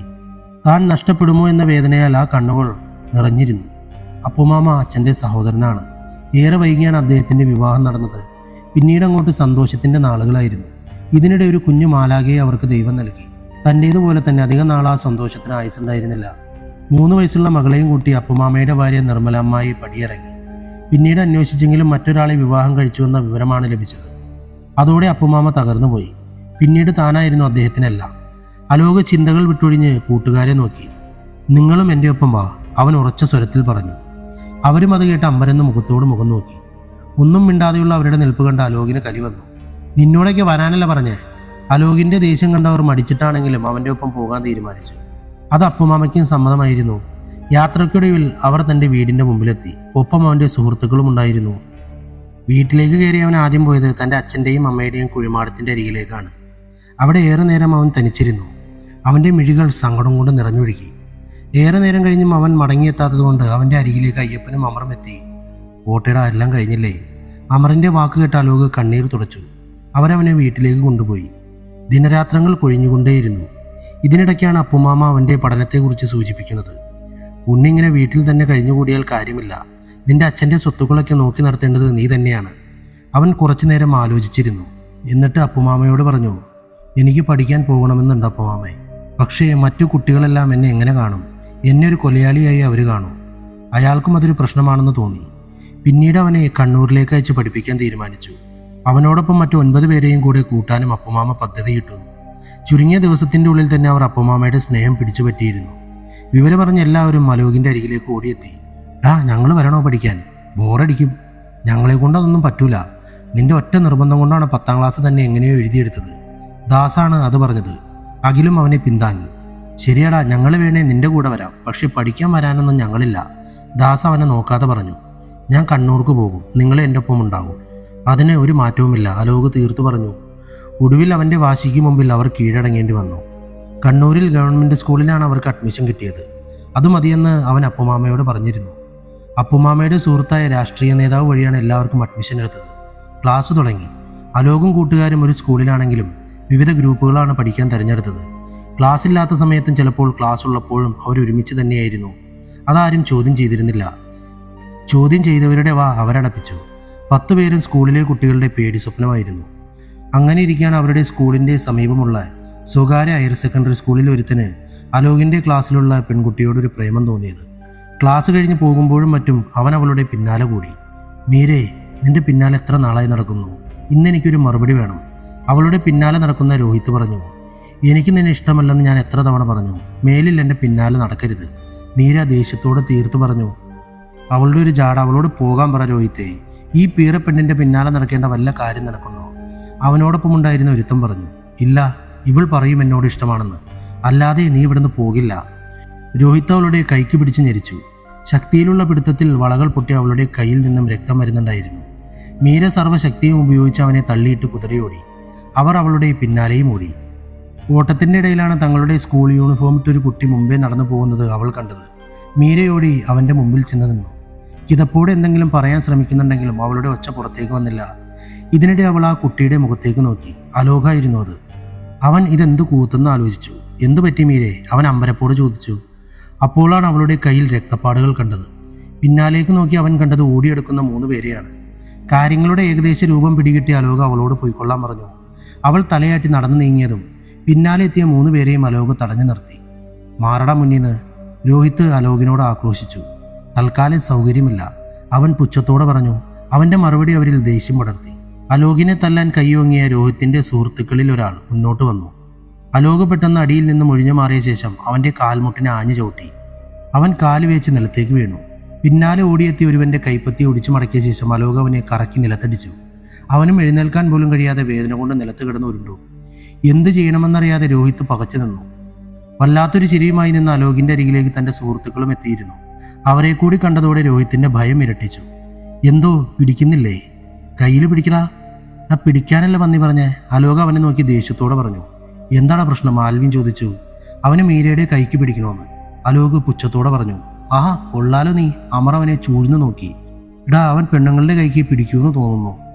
ദാസ് ചൂടായി കൊണ്ട് പറഞ്ഞു. രോഹിത്ത് നിന്ന് പരിങ്ങിക്കളിച്ചു. ഇവനെ വെറുതെ വിട്ടേക്കാമല്ലേടാ ദാസ? അലോക് ഒരു കണ്ണടച്ചുകൊണ്ട് പറഞ്ഞു. ശരിയാ അലോകെ, പാവം, വിട്ടേക്കാം. ദാസൻ ചിരിച്ചു. ചുറ്റും വളഞ്ഞു നിൽക്കുന്നവരെ കണ്ട് രോഹിത്ത് വിരണ്ടു. അറിയാതെ പറ്റിയത് ചേട്ടന്മാരെ, ഇനി ഉണ്ടാവില്ല, ഞാൻ പോയിക്കോളാം. അവൻ വെപ്രാളത്തോടെ പറഞ്ഞ് തടിയൂരാൻ നോക്കി. അങ്ങനെ അങ്ങ് പോയാലോ? നിന്നെ കണ്ടാലറിയാം നീ ഒരു നല്ല ഓട്ടക്കാരനാണെന്ന്. നീ ആദ്യം ഓട്, പിന്നാലെ ഞങ്ങളും ഓടാം. അലോക് അവനെ തടഞ്ഞുകൊണ്ട് പറഞ്ഞു. ഞാൻ ഓടിപ്പൊക്കോളാം ചേട്ടാ, രോഹിത്ത് പേടിച്ച് തലയാട്ടി പറഞ്ഞു. ആ പിന്നെ ഓടുന്നതൊക്കെ കൊള്ളാം, ഞങ്ങളുടെ കയ്യിൽ കിട്ടിയ നിന്നെ ഞങ്ങൾ പഞ്ഞിക്കിടും, അമർ ചിരിയോടെ പറഞ്ഞു. അപ്പോൾ ശരി, ഓടിക്കോ ഓടിക്കോ, അലോക് താളത്തിൽ പറഞ്ഞു. ബാഗ് സാലേ ബാഗ്, ഉത്തേക്ക് തരാ ബാഗ്. വീണ്ടും രോഹിത്ത് നോക്കി നിൽക്കുന്നത് കണ്ട് അലോക് അവനോട് ആക്രോശിച്ചു. അവൻ്റെ ഗാംഭീര്യം നിറഞ്ഞ ശബ്ദം കേട്ടതും രോഹിത്ത് കണ്ണും പൂട്ടി ഓടി. പിന്നാലെ 10 പേരും. രോഹിത്ത് ഓടിക്കയറിയത് അവൻ്റെ സ്കൂളിലേക്കാണ്. അവൻ്റെ പിന്നാലെ അവരും അവിടെ എത്തി. ഇനിയും ഓടാനുള്ള ശേഷി രോഹിത്തിൻ്റെ കാലുകൾക്കില്ലായിരുന്നു. സ്കൂൾ അങ്കണത്തിലിട്ട് അലോകും സുഹൃത്തുക്കളും അവനെ കുതിരെ തല്ലാൻ തുടങ്ങി. ഇത് കണ്ട് മറ്റു വിദ്യാർത്ഥികൾ തടുക്കാൻ തിരിഞ്ഞെങ്കിലും ഏതവനെങ്കിലും ഇവനെ രക്ഷിക്കാൻ വന്നവൻ 2 കാലിൽ പോകില്ലെന്ന അമറിൻ്റെ ഭീഷണിയിൽ അവർ കാഴ്ചക്കാർ മാത്രമായി ഒതുങ്ങി നിന്നു. അലോക് ഭ്രാന്ത് പിടിച്ചവനെ പോലെയാണ് ഇരിക്കുന്നത്. എന്തോ അവൻ്റെ മുഖത്ത് നോക്കുമ്പോൾ മീരയുടെ കയ്യിലെ രക്തത്തിൻ്റെ പാടാണ് അലോകിൻ്റെ മനസ്സിലുണ്ടായിരുന്നത്. സംഭവം കണ്ടെത്തിയ അധ്യാപകൻ പോലീസിനെ വിളിച്ചു വരുത്തി. അവർ അലോകിനെയും മറ്റുള്ളവരെയും വലിച്ച് ജീപ്പിൽ കയറ്റിക്കൊണ്ടുപോയി. സ്റ്റേഷനിൽ ഗാർഡിയനായ അപ്പുമാമയെയും പോലീസ് വിളിച്ചു വരുത്തിയിരുന്നു. പ്രശ്നം പരിഹരിക്കാനായി അപ്പുമാമ അവിടേക്ക് എത്തിയത് സുഹൃത്തായ രാഷ്ട്രീയ നേതാവിനെയും കൂട്ടിയാണ്. അടികൊണ്ട രോഹിത്ത് ആശുപത്രിയിലായിരുന്നു. സമ്പന്നരായ അവരുടെ മാതാപിതാക്കൾ ഇത് കേസാക്കുമെന്ന് വാശിയിരുന്നു. സമവായ ചർച്ചയ്ക്കിടെ രോഹിത്തിന്റെ അച്ഛൻ എസ്ഐയോട് കയർത്ത് സംസാരിച്ചു. കാശ് കണ്ടിട്ടാണ് സാറ് ഇവരുടെ പക്ഷം പിടിക്കുന്നതെങ്കിൽ സാറ് ചോദിക്കേ, ഞാൻ എത്ര വേണമെങ്കിലും ഞാൻ തരാം. പക്ഷെ എൻ്റെ മകനെ തല്ലി അവന്മാരെ വെറുതെ ഇടാൻ പറ്റില്ല. രാഷ്ട്രീയത്തിൻ്റെ പേരും പറഞ്ഞ് കണ്ട തിണ്ണ നെരുങ്ങുന്നവനെയൊന്നും കണ്ട ഞാൻ പേടിക്കില്ല. അയാൾ കലിയോടെ പറഞ്ഞതും അതുവരെ സൗമ്യനായി സംസാരിച്ചിരുന്ന ആ രാഷ്ട്രീയക്കാരൻ ദേഷ്യം കൊണ്ട് ചുവന്ന മുഖവുമായി ചാടി എഴുന്നേറ്റ് രോഹിത്തിൻ്റെ അച്ഛൻ്റെ കുത്തിന് കയറി പിടിച്ചു. നീ എന്ത് കരുതിയടാ? 1.5 ചക്രം കിട്ടാൻ വേണ്ടി വെളുത്ത് ഉടുപ്പിട്ട് പിരിവിനെ ഇറങ്ങിയതാണെന്നോ? അങ്ങനെ ഇറങ്ങുന്ന ഊച്ചാളി രാഷ്ട്രീയക്കാരനാണെന്നോ? ദാ നീ കൈയുണ്ടോ? പണിയെടുത്ത് തഴമ്പുന്ന ഈ കൈയോണ്ട് നിന്നെപ്പോലെ പണത്തിൻ്റെ പേരിൽ എന്തും കാണിക്കാമെന്ന് പറഞ്ഞു വരുന്ന ഒരുപാട് ഭൂഷ മുതലാളിമാരെ നിലയ്ക്ക് നിർത്തിയിട്ടുണ്ട്. ആ എൻ്റെ മുന്നിൽ കിടന്ന് നീ കുരയ്ക്കുന്നോളെ നായെ, പച്ചയ്ക്ക് നിന്നെ ഇവിടെ ഇട്ട് കത്തിച്ചു കളയും. സ്റ്റേഷനിൽ അയാളുടെ ശബ്ദം മുഴങ്ങിക്കേട്ടു. പോലീസുകാർ പോലും അയാളുടെ രൗദ്രഭാവം കണ്ട് അമ്പരന്ന് പോയി. അയാൾ എല്ലാവരെയും ഒന്ന് നോക്കി. വാട പിള്ളേരെ, ഇവിടെ ഒരുത്തരും നിന്നെ ഒന്നും ഒരു പുല്ലും ചെയ്യില്ല. അതും പറഞ്ഞ് അലോകിനും കൂട്ടുകാരെയും വിളിച്ച് മുന്നോട്ട് നടന്നു. അയാളെ അത്ഭുതത്തോടെയാണ് അലോക് നോക്കിക്കണ്ടത്. സൗമ്യതയുടെ മുഖഭാവത്തോടെ സംസാരിച്ചിരുന്ന അയാളുടെ ക്രോധം കണ്ട പോലീസുകാർ പോലും പേടിച്ചു വിറച്ചു നിന്നത് അവനിൽ ആരാധനയുളവാക്കി. അയാൾക്കൊപ്പം നടന്നു പോകുമ്പോൾ അവൻ മനസ്സിലുറപ്പിച്ചു, തനിക്കും ഇതുപോലൊരു നേതാവാകണമെന്ന്. നേതാവായില്ലെങ്കിലും തന്നെ കണ്ടും ആളുകൾ ഭയന്ന് വിറയ്ക്കണമെന്ന് അവൻ മനസ്സിൽ കരുതി.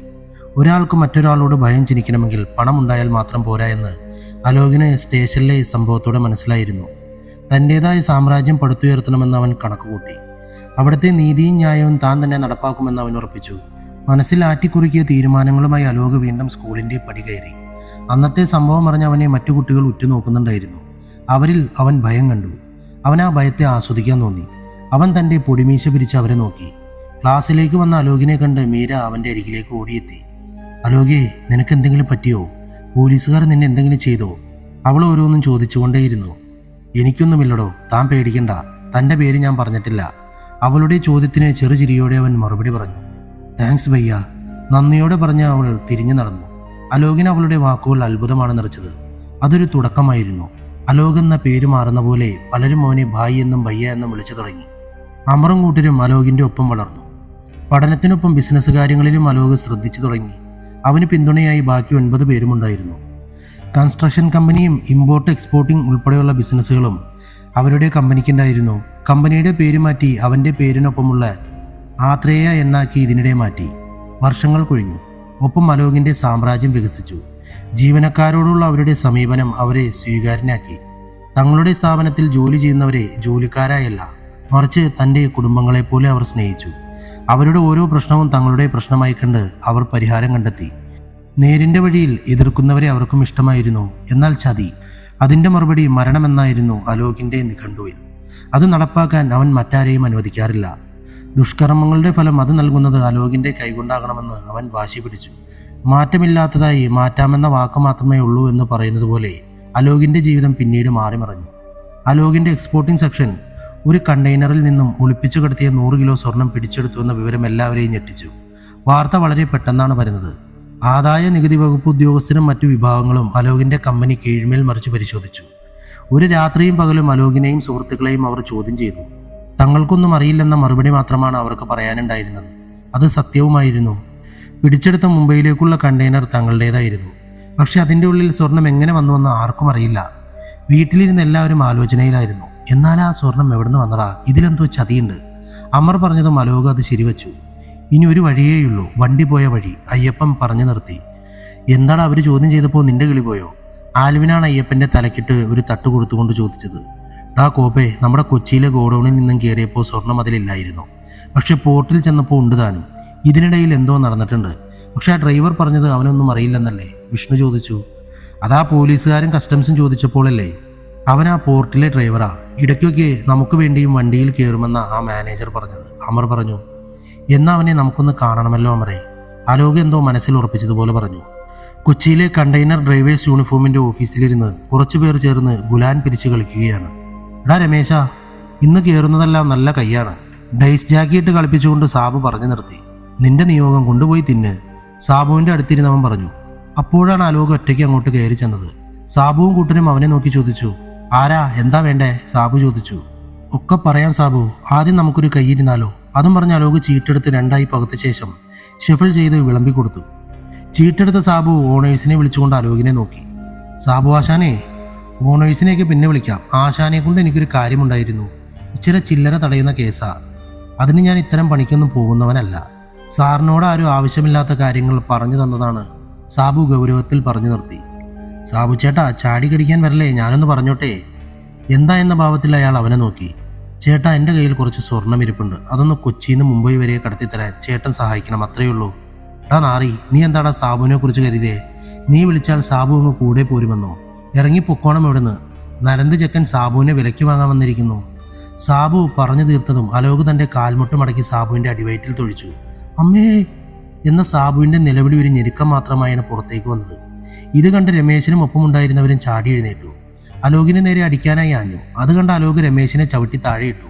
മറ്റുള്ളവരെയും നൊടിയിട കൊണ്ട് നിലംപരിശാക്കി. എല്ലാവരും നിലത്ത് കിടന്ന് വേദന കൊണ്ട് പൊളഞ്ഞു. നിലത്ത് കിടന്ന സാബുവിനെ അലോക് ഉയർത്തി കസാരയിലേക്ക് ഇരുത്തി. ഇനി പറ സാബു, ആ കണ്ടെയ്നർ ലോറിയിൽ എങ്ങനെ സ്വർണം വന്നു? നീ അറിയാതെ അത് നടക്കില്ലെന്ന് എനിക്കറിയാം. പറയടാ, അലോക് അലറി. എനിക്കറിയില്ല സാർ, സത്യമായിട്ടും എനിക്കൊന്നും അറിയില്ല. സാബു പറഞ്ഞത് കേട്ട് അലോകിന് കലി വന്നു. ഡാ അമറേ, അലോക് പുറത്തേക്ക് നോക്കി ഉറക്കെ വിളിച്ചു. 9 പേരും പുറത്ത് കാത്തു നിൽപ്പുണ്ടായിരുന്നു. മറ്റു ലോറി ഡ്രൈവർമാരും സ്ഥലത്തുണ്ടെങ്കിലും അലോകിനെയും കൂട്ടരെയും കണ്ട് അവർ പേടിച്ച് മാറി നിന്നു. അകത്തേക്ക് ഓടി വന്ന അമർ അലോകിനെ നോക്കി. അമറേ, നീ വണ്ടിയിൽ ഒരു പെട്ടിയിരിക്കുന്നത് എടുത്തുകൊണ്ട് വാ. ഇവനുള്ള സമ്മാനമാണത്. അമറിനും അതേക്കുറിച്ച് അറിവില്ലായിരുന്നു. എന്തെങ്കിലും ഒപ്പിക്കാനാവുമെന്ന് അവൻ ഊഹിച്ച് പെട്ടിയെടുക്കാൻ പുറത്തേക്ക് നടന്നു. പെട്ടിയുമായി തിരികെ വന്ന അമറിനോടൊപ്പം ദാസും വന്നു. അലോക് സാബുവിനെ നോക്കി. അവസാനമായി ചോദിക്കുക, നീ പറയുന്നുണ്ടോ? ഭയത്താൽ വിറയ്ക്കുന്നുണ്ടെങ്കിലും സാബു അലോകിന്റെ മിഴികളിൽ നോക്കി സത്യമാണ് പറഞ്ഞതെന്ന് ആവർത്തിച്ചു. അത് കേട്ട് അലോക് ചിരിച്ചു. സാബുവിന് അത് കൊല ചിരിയായി തോന്നി. ഡാ അമറേ, ഇവന്റെ കൈയും രണ്ടും പിന്നിലേക്ക് പിടിക്കേ. അത് കേട്ടതും അമർ കസാരയ്ക്ക് പിന്നിൽ നിന്നും സാബുവിന്റെ കൈ പിന്നിലേക്ക് വലിച്ചു പിടിച്ചു. സാബു വേദന കൊണ്ട് അലറി. എന്നെ വിട്, ഞാനൊന്നും ചെയ്തിട്ടില്ല, എനിക്കറിയില്ല, സത്യമായിട്ടും എനിക്കൊന്നും അറിയില്ല. സാബു കരഞ്ഞുകൊണ്ട് പറഞ്ഞു. അലോകിന് അത് കേട്ടിട്ട് കുലുക്കമൊന്നും ഉണ്ടായില്ല. അലോക് അമർ കൊണ്ടുവന്ന ബോക്സ് എടുത്ത് തുറന്നു. അതിൻ്റെ ഉള്ളിലുണ്ടായിരുന്ന വിഷം മുറ്റി നിന്ന് അണലി കൊത്താൻ വന്നു. അലോക് ബോക്സിലേക്ക് കൈയിട്ട് പാമ്പിനെ പിടിക്കാൻ തുനിഞ്ഞതും അത് വീണ്ടും തന്നെ കൊത്താൻ വന്നത് കണ്ട് അവൻ കൈ പിൻവലിച്ചു. ഉയർത്തിപ്പിടിച്ച പാമ്പിന്റെ തല താഴ്ന്നതും അലോക് സമർത്ഥമായി അണലിയുടെ പുറന്തലയിൽ ഞെക്കിപ്പിടിച്ച് അതിനെ പൊക്കിയെടുത്തു. അലോകിന്റെ കയ്യിൽ ചുറ്റിപ്പിടിക്കുന്ന പാമ്പിനെ കണ്ട് സാബു ഒന്ന് വിറച്ചു. എന്തിന്? ദാസും അമറും അത് കണ്ട് ഞെട്ടി. അലോകിയടാ പാമ്പ്, അവർ ഒരുമിച്ച് പറഞ്ഞു. എന്താടാ, രണ്ടിനും പേടിയുണ്ടോ? അമറിനോടും ദാസിനോടും അവൻ ചിരിയോട് ചോദിച്ചു. ഡാ പുല്ലേ, അതിനെ കളയടാ. അമർ പേടിയോടെ പറഞ്ഞു. അലോക് അത് കേട്ട് ചിരിച്ചു. അവൻ അടുത്തേക്ക് വരുന്തോറും സാബു പേടിച്ച് അലറിക്കരഞ്ഞു. വേണ്ട സാർ, ഞാനെല്ലാം പറയാം, എന്നെ ഒന്നും ചെയ്യില്ലേ, എന്നെ കൊല്ലല്ലേ സാറേ, എൻ്റെ പിള്ളേര്, അവരെ ഓർത്തെങ്കിലും കൊല്ലല്ലേ സാറേ. അലോക് അത് കേട്ടൊന്ന് ചിരിച്ചു. പിന്നീട് കസാരയിലിരിക്കുന്ന സാബുവിൻ്റെ മടിയിൽ കയറി അവൻ്റെ അഭിമുഖമായി നിന്നു. വിഷം ചീറ്റുന്ന പാമ്പിനെ കണ്ട് സാബു കരഞ്ഞുകൊണ്ട് തൻ്റെ തല മാറ്റി പിടിക്കാൻ ശ്രമിച്ചു. അലോക് ഒരു കൈകൊണ്ട് സാബുവിൻ്റെ തലമുടിയിൽ പിടിച്ച് തല മുകളിലേക്ക് ആഞ്ഞു വലിച്ചു. ശക്തമായ വേദനയിൽ തുറന്നുപോയ സാബുവിൻ്റെ വായിലേക്ക് അലോക് തൻ്റെ കയ്യിലിരുന്ന അണലിയുടെ തല തള്ളിക്കയറ്റി. അലോക് തലമുടിയിൽ വലിച്ചു പിടിച്ചിരിക്കുന്നത് കാരണം തൻ്റെ താടിയല്ലുകൾ കൂട്ടിയടക്കാൻ പോലും സാബുവിനായില്ല. അലോക് പിടിവിട്ടതും പുറത്തേക്ക് പോകാൻ ഒരു മാർഗവുമില്ലാതെ പാമ്പ് സാബുവിൻ്റെ വായ്ക്കുള്ളിൽ നിന്നും പുറത്തു കടക്കാൻ തൊണ്ടയിലേക്ക് ഇഴഞ്ഞിറങ്ങാൻ തുടങ്ങി. കഴുത്തും കടന്ന പാമ്പ് ഉള്ളിലേക്ക് ഇറങ്ങുന്നതോറും സാബു പൊളഞ്ഞുകൊണ്ടേയിരുന്നു. പേടികൊണ്ടവൻ മുണ്ടിനുള്ളിൽ മൂത്രമൊഴിച്ചുപോയി. മൂത്രം അലോകിൻ്റെ മേത്തുമായി. അലോക് രാക്ഷസനെ പോലെ സാബുവിനെ നോക്കി പുഞ്ചിരിച്ചു. ആ, എൻ്റെ മേലാകെ മുള്ളി വൃത്തികേടാക്കിയല്ലേ സാബു, നിന്റെ ചങ്കുറ്റമൊക്കെ തീർന്നോ? വായിൽ കിടന്നു പൊളയുന്ന പാമ്പുമായി സാബു വിറകൊണ്ടു. അവൻ്റെ കണ്ണുകൾ നിർത്താതെ നിറഞ്ഞൊഴുകി. അലോക് പാമ്പിനെ സാബുവിൻ്റെ വായിൽ നിന്നും വലിച്ചൂരി തൻ്റെ കൈക്കുള്ളിലാക്കി. പാമ്പിനെ പുറത്തെടുത്തതും സാബു അലോകിൻ്റെ മേൽ ഛർദ്ദിച്ചു. അയാൾക്ക് തല കറങ്ങുന്ന പോലെ തോന്നി. അലോക് സാബുവിൻ്റെ കഴുത്തിന് കുത്തിപ്പിടിച്ചു. ഇനി പറ സാബു, നല്ല കുട്ടിയായിട്ട് ഉള്ളതെല്ലാം മണിയായിട്ട് പറഞ്ഞോ? ഞാൻ പറയാം സാറേ, ഇനി എന്നെ ഒന്നും ചെയ്യില്ലേ, കരഞ്ഞുകൊണ്ട് സാബു പറഞ്ഞു. റാണ സാബിന് വേണ്ടിയാണ് ഞാൻ എല്ലാം ചെയ്തത്. ഏത് റാണ? അലോക് ദേഷ്യത്തോട് ചോദിച്ചു. റാണ ദുർഗ. സാബു ഭീതിയോടെ ആ പേര് പറഞ്ഞു. അലോക് സാബുവിൻ്റെ ഷർട്ടിൽ കുത്തിപ്പിടിച്ചിരുന്ന തൻ്റെ കൈ വിട്ടു. അവൻ ആ പേര് വീണ്ടും പറഞ്ഞു നോക്കി. എവിടെയോ കേട്ടുമറന്ന പേര്. ആരാടവൻ? അവനെന്തിനാ ഞങ്ങളുടെ കണ്ടെയ്നറിൽ സ്വർണം വെച്ചത്? പറയടാ. അലോക് സാബുവിനെ ഭീഷണിപ്പെടുത്തി. റാണ സാബ്, മുംബൈയിലാണ് അയാളുടെ കേന്ദ്രം. എന്നാൽ ഒട്ടുമിക്ക നാട്ടിലെയും ഭരണവും നിയമവും പോലീസുമെല്ലാം സാബിന്റെ ചൊൽപ്പടിക്ക് നിൽക്കുന്നവരാ. ഒരിക്കൽ എന്തെങ്കിലും ഇഷ്ടപ്പെട്ടാൽ അയാൾ അത് നേടുന്നവരെ പോകില്ല. കുന്നും കൊല വിളിച്ചും അയാൾ എല്ലാം നേടിയെടുക്കും. അയാളുടെ ആളുകൾ പറഞ്ഞിട്ടാണ് ഞാൻ നിങ്ങളുടെ കമ്പനിയിൽ വന്നതും അതുവഴി സ്വർണം എത്തിക്കാനും കൂട്ടുനിന്നത്. ഞാനിത് ചെയ്തില്ലെങ്കിൽ അവരെന്നെ കൊല്ലും. നിങ്ങളുടെ കമ്പനിയിൽ അയാൾക്ക് നോട്ടമുണ്ട്. അതുകൊണ്ടാണ് സ്വർണം വയ്ക്കാൻ പറഞ്ഞതും അത് അയാളുടെ ഒപ്പമുള്ള ഉദ്യോഗസ്ഥരെ കൊണ്ട് പിടിപ്പിച്ചതുമല്ല. ഇതെല്ലാം അന്ന് സ്വർണം കൊണ്ടുവന്നവർ പറയുന്നത് കേട്ടതാ. ഇനി എന്നെ ഒന്നും ചെയ്യല്ലേ. എനിക്ക് ഇതിൽ കൂടുതലൊന്നും അറിയില്ല. ഒന്നും. സാബു കരഞ്ഞുകൊണ്ട് പറഞ്ഞു. എടാ സാബു, നീ നിന്റെ ദുർഗാചേട്ടനോട് ചെന്ന് പറഞ്ഞേക്ക്, ഇങ്ങോട്ട് കളിയിറക്കാൻ വന്നാൽ കളിക്കേണ്ടത് എങ്ങനെയാണെന്ന് ഞങ്ങൾ അവനെ പഠിപ്പിച്ചു കൊടുക്കുമെന്ന്. കേട്ടോടാ പന്ന മോനെ. അലോക് സാബുവിനെ തള്ളി മറിച്ചിട്ടുകൊണ്ട് പറഞ്ഞു. ഡാ, അയാൾക്ക് എന്ത് കിട്ടാനാ നമുക്കിട്ട് പണിതിട്ട്? ദാ സമറിനോട് ചോദിച്ചു. ഡാ, അയാൾക്കിട്ട് തിരിച്ച് പണി കൊടുക്കണം. ഇല്ലേ പിന്നെ നമ്മളൊക്കെ മൂക്കിന് താഴെ രോമം വെച്ച് നടന്നിട്ട് എന്തിനാ? അമർ അമർഷത്തോടെ പറഞ്ഞു. അവൻ മുംബൈയിലല്ലേ. ഏത് കൊമ്പത്തെ രാജാവാണെങ്കിലും ഇതിന് കരയും. നീ നോക്കിക്കോ. വിഷ്ണുവും തന്റെ ദേഷ്യം മറച്ചു പിടിച്ചില്ല. അലോക് എല്ലാം കേട്ടിട്ടും ഒന്നും മിണ്ടാതെ വണ്ടി ഓടിച്ചുകൊണ്ടേയിരുന്നു. അമറിന് അവന്റെ പെരുമാറ്റം കണ്ട് ദേഷ്യം വന്നു. നിന്റെ വായിലെന്താ പഴമാണോ? എന്ത് കോപ്പ ആലോചിച്ചുകൊണ്ടിരിക്കുവാടാ? അലോകിനോട് അമർ ചീറിക്കൊണ്ട് പറഞ്ഞു. അമറിനെ നോക്കിയിട്ട് അലോക് മറുപടിയൊന്നും പറയാതെ അവൻ സ്റ്റീരിയോയിൽ പാട്ടിന്റെ താളം പിടിക്കാൻ തുടങ്ങി. അമർ പിന്നീട് ഒന്നും പറയാൻ പോയില്ല. അവന്റെ മുഖം വലിഞ്ഞു മുറുകി തന്നെയിരുന്നു. അലോക് വണ്ടി പോർച്ചിന്റെ ഉള്ളിലേക്ക് കയറ്റി പാർക്ക് ചെയ്തു. ശേഷം 4 പേരും പുറത്തിറങ്ങി. പിന്നിലെത്തിയ വണ്ടികളിൽ ബാക്കിയുള്ളവരും. വീടിന്റെ മുകളിലെ നിലയിലേക്ക് പോകാനായി അലോക് പടികൾ കയറി. പെട്ടെന്ന് നടത്തി നിർത്തി അലോക് തിരിഞ്ഞു നോക്കി. അയ്യപ്പാ, ഞാനൊന്ന് ഉറങ്ങാൻ പോവുക. ഉറങ്ങി എഴുന്നേൽക്കുമ്പോൾ റാണയെക്കുറിച്ചുള്ള എല്ലാ വിവരവും കിട്ടിയിരിക്കണം. അത്രമാത്രം പറഞ്ഞ് അലോക് പടികൾ കയറിപ്പോയി. അതോടെ അയ്യപ്പനെ നോക്കി ബാക്കിയുള്ള എല്ലാവരും കൂടെ ആക്കി ചിരിച്ചു. അവരുടെ കളിയാക്കൽ കേട്ടതും അയ്യപ്പന്റെ കൺട്രോൾ പോയി. അവൻ കേട്ടാലിറങ്ങുന്ന പൂരപ്പാട്ട് പാടി തുടങ്ങിയതോടെ എല്ലാവരും ഓടി സ്ഥലം വിട്ടു. പിന്നാലെ അയ്യപ്പൻ അമർഷത്തോടെ പുറത്തേക്ക് പോയി. വിവരങ്ങൾ ചോർത്താൻ അയ്യപ്പനെ കഴിഞ്ഞിട്ട് ആളുള്ളൂ. അത് അലോകിനെ നന്നായി അറിയാം. അതുകൊണ്ട് തന്നെ എന്തിനും ഏതിനും അലോക് ആദ്യം വിളിക്കുന്ന പേര് അയ്യപ്പ എന്നാണ്. അയ്യപ്പൻ വണ്ടി ഓടിക്കുമ്പോൾ ഫോണെടുത്ത് നമ്പർ ഡയൽ ചെയ്തു. പക്ഷേ മറുസൈഡിൽ കോൾ എടുത്തില്ല. അയ്യപ്പൻ ഫോൺ താഴെ വെച്ച് വണ്ടി വേഗം വിട്ടു. റോഡ് സൈഡിൽ നിന്നും 60 വയസ്സിന് മുകളിൽ പ്രായം തോന്നിക്കുന്ന ഒരു വയോധികൻ അയ്യപ്പന്റെ വണ്ടിക്ക് കൈ കാണിച്ചു. അവൻ വണ്ടി നിർത്തിയതും ഡോർ തുറന്ന് അയാൾ അകത്തേക്ക് കയറി. എന്താ അയ്യപ്പ, കുറെ ആയല്ലോ നമ്മൾ കണ്ടിട്ട്? അയാൾ സൗഹൃദം പുതുക്കി ചോദിച്ചു. എന്തു പറയാനാ ആശാനെ, തിരക്കല്ലേ? അയ്യപ്പൻ ചിരിയോടെ മറുപടി പറഞ്ഞു. അയാൾ തിരിച്ചും പുഞ്ചിരിച്ചു. അല്ല, ഞാൻ പറഞ്ഞ കാര്യം എന്തായി? വല്ലോ നടക്കോ? അയ്യപ്പൻ അയാളോട് ചോദിച്ചു. അയ്യപ്പൻ പറഞ്ഞാൽ പിന്നെ അതിനൊരു അപ്പീലില്ലല്ലോ. പിന്നെ എനിക്കുള്ള ദക്ഷിണ കിട്ടിയാൽ ഞാനതങ്ങ് പറഞ്ഞേക്കാം. അയാൾ പറഞ്ഞതും അയ്യപ്പൻ പൊട്ടിച്ചിരിച്ചു. അത് പിന്നെ എനിക്കറിയില്ലേ, ദക്ഷിണ കിട്ടാതെ ഈ പൂജാരി പൂജ ചെയ്യില്ലെന്ന്. ദേ, ആ ബാഗ് അങ്ങ് തുറന്നിട്ട് എത്രയാന്ന് വെച്ചാൽ അങ്ങ് എടുത്തു. അയാൾ പിൻസീറ്റിലിരുന്ന ബാഗ് ആർത്തിയോടെ എടുത്ത് പണം എണ്ണി നോക്കിയ ശേഷം റാണയെക്കുറിച്ച് അയ്യപ്പനോട് പറയാൻ തുടങ്ങി. മുംബൈ നഗരം. ശബ്ദമുഖരിതമായ നഗരവീതിയിലൂടെ റാണയുടെ കാർ കടന്നു വരുന്നത് കണ്ട് നഗരം പൊടുന്നനെ നിശ്ചലമായി. അവർ ഭീതിയോടെ തലതാഴ്ത്തി അയാൾക്ക് കടന്നു പോകാൻ വഴിയൊരുക്കി. വാഹനത്തിലിരിക്കുന്ന റാണയ്ക്ക് നേരെ വഴിയോരത്തുള്ള കൊച്ചു കുട്ടികൾ പോലും തല ഉയർത്തിപ്പിടിച്ച് നിൽക്കാൻ ധൈര്യപ്പെടില്ല. പക്ഷേ റാണയുടെ കാർ വരുന്നത് കണ്ട് റോഡ് സൈഡിൽ പാർക്ക് ചെയ്തിരുന്ന പോലീസ് ജീപ്പിൽ നിന്നും മുംബൈ പോലീസ് ഇൻസ്പെക്ടർ വരുൺ ഭാട്ടിയ വണ്ടി നിർത്താൻ കൈ കാണിച്ചു. വണ്ടി നിർത്തിയതും വരുൺ റാണയെ പുച്ഛത്തോടെ നോക്കി. ലാത്തി കൊണ്ട് കാറിന്റെ ഗ്ലാസിൽ കൊട്ടി. എന്താടാ, പോലീസ് കൈ കാണിച്ചാൽ നിർത്താൻ നിനക്കൊക്കെ ഇത്ര മടി? വിൻഡോ ഗ്ലാസ് താഴ്ന്നതും കാറിന്റെ മുൻസീറ്റിലിരുന്ന വിക്രമനോട് വരുൺ ദേഷ്യപ്പെട്ടു. എന്താ ഇൻസ്പെക്ടർ, നിങ്ങൾക്ക് ലിഫ്റ്റ് വല്ലതും വേണോ? പിന്നിലിരുന്ന റാണ പുഞ്ചിരിയോട് ചോദിച്ചു. സാറിന്റെ ജീപ്പ് കേടായി കാണും സാബ്. വിക്രമും വരുണും നോക്കി പുച്ഛത്തോടെ പറഞ്ഞു. ഡാ പുന്നാര മക്കളെ, നീ എനിക്കിട്ടുണ്ടാക്കാൻ വരല്ലേ? നിന്റെ സാബിന് കിടക്കാൻ സെൻട്രൽ ജയിലിൽ ഒരു സെല്ല് ബുക്ക് ചെയ്തിട്ടുണ്ട്. ഇത്ര വലിയ ആളാകുമ്പോൾ ഞാൻ നേരിട്ട് വന്ന് കൂട്ടിക്കൊണ്ടുപോയില്ലേ, മോശമല്ലേ? അല്ല, സാബിന് ബുദ്ധിമുട്ടില്ലെങ്കിൽ സമയം വൈകിക്കുന്നതിന് മുമ്പ് നമുക്ക് ഈ സർക്കാർ വണ്ടിയിലങ്ങ് പോകാമായിരുന്നു. വരുൺ പുച്ഛത്തോടെ പറഞ്ഞു കേട്ട റാണ ഉറക്കെ ചിരിച്ചു. കാറിന്റെ ഫ്രണ്ടിലിരുന്ന അയാളുടെ ഗൺമാൻ വിക്രമനെ നോക്കി. ഡാ, നീ ഈ സാറിനെ കണ്ടോ? ഇങ്ങനെയാവണം ആൺകുട്ടികൾ. എതിരെ നിൽക്കുന്നവന്റെ വലിപ്പം നോക്കാതെ ഇങ്ങനെ കുറുകെ നിന്നിട്ട് ചങ്കുറപ്പോടെ സംസാരിക്കണം. സാറിനെ എനിക്കങ്ങ് ഒരുപാട് ഇഷ്ടപ്പെട്ടു. നിർത്തണ നിന്റെ കവലപ്രസംഗം. നിന്നെ പൂട്ടാനുള്ള എല്ലാ തെളിവും എൻ്റെ കയ്യിൽ കിട്ടിയിട്ടാണ് ഞാൻ നിന്നെ തേടി വന്നത്. നിന്നെ അകത്താക്കുമെന്ന് പറഞ്ഞാൽ വരുൺ അത് ചെയ്തിരിക്കും. നിന്റെ ഉമ്മാക്കി നീ പറഞ്ഞ പോലെ നട്ടലുള്ള പോലീസുകാരുടെ നേർക്കെടുത്ത വിലങ്ങനെ വന്ന് നിൽക്കുക മാത്രമല്ല, വലിച്ചിറക്കി 4 പൊട്ടിക്കുകയും ചെയ്യും. റാണ അത്ഭുതത്തോടെ അവനെ നോക്കി. അപ്പോൾ എങ്ങനെയാ, പോയാലോ റാണ സാബ്? വരുൺ ദേഷ്യത്തിൽ പറഞ്ഞു.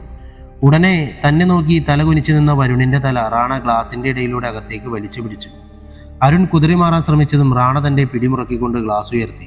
ഗ്ലാസിനടിയിൽ ഞെരിഞ്ഞ് തന്റെ കഴുത്തൊടിയുന്ന വേദനയിൽ വരുൺ അലറി വിളിക്കാൻ ശ്രമിച്ചെങ്കിലും ശബ്ദം പുറത്തേക്ക് വന്നില്ല. അവൻ അവിടെ കിടന്ന് പൊളഞ്ഞു.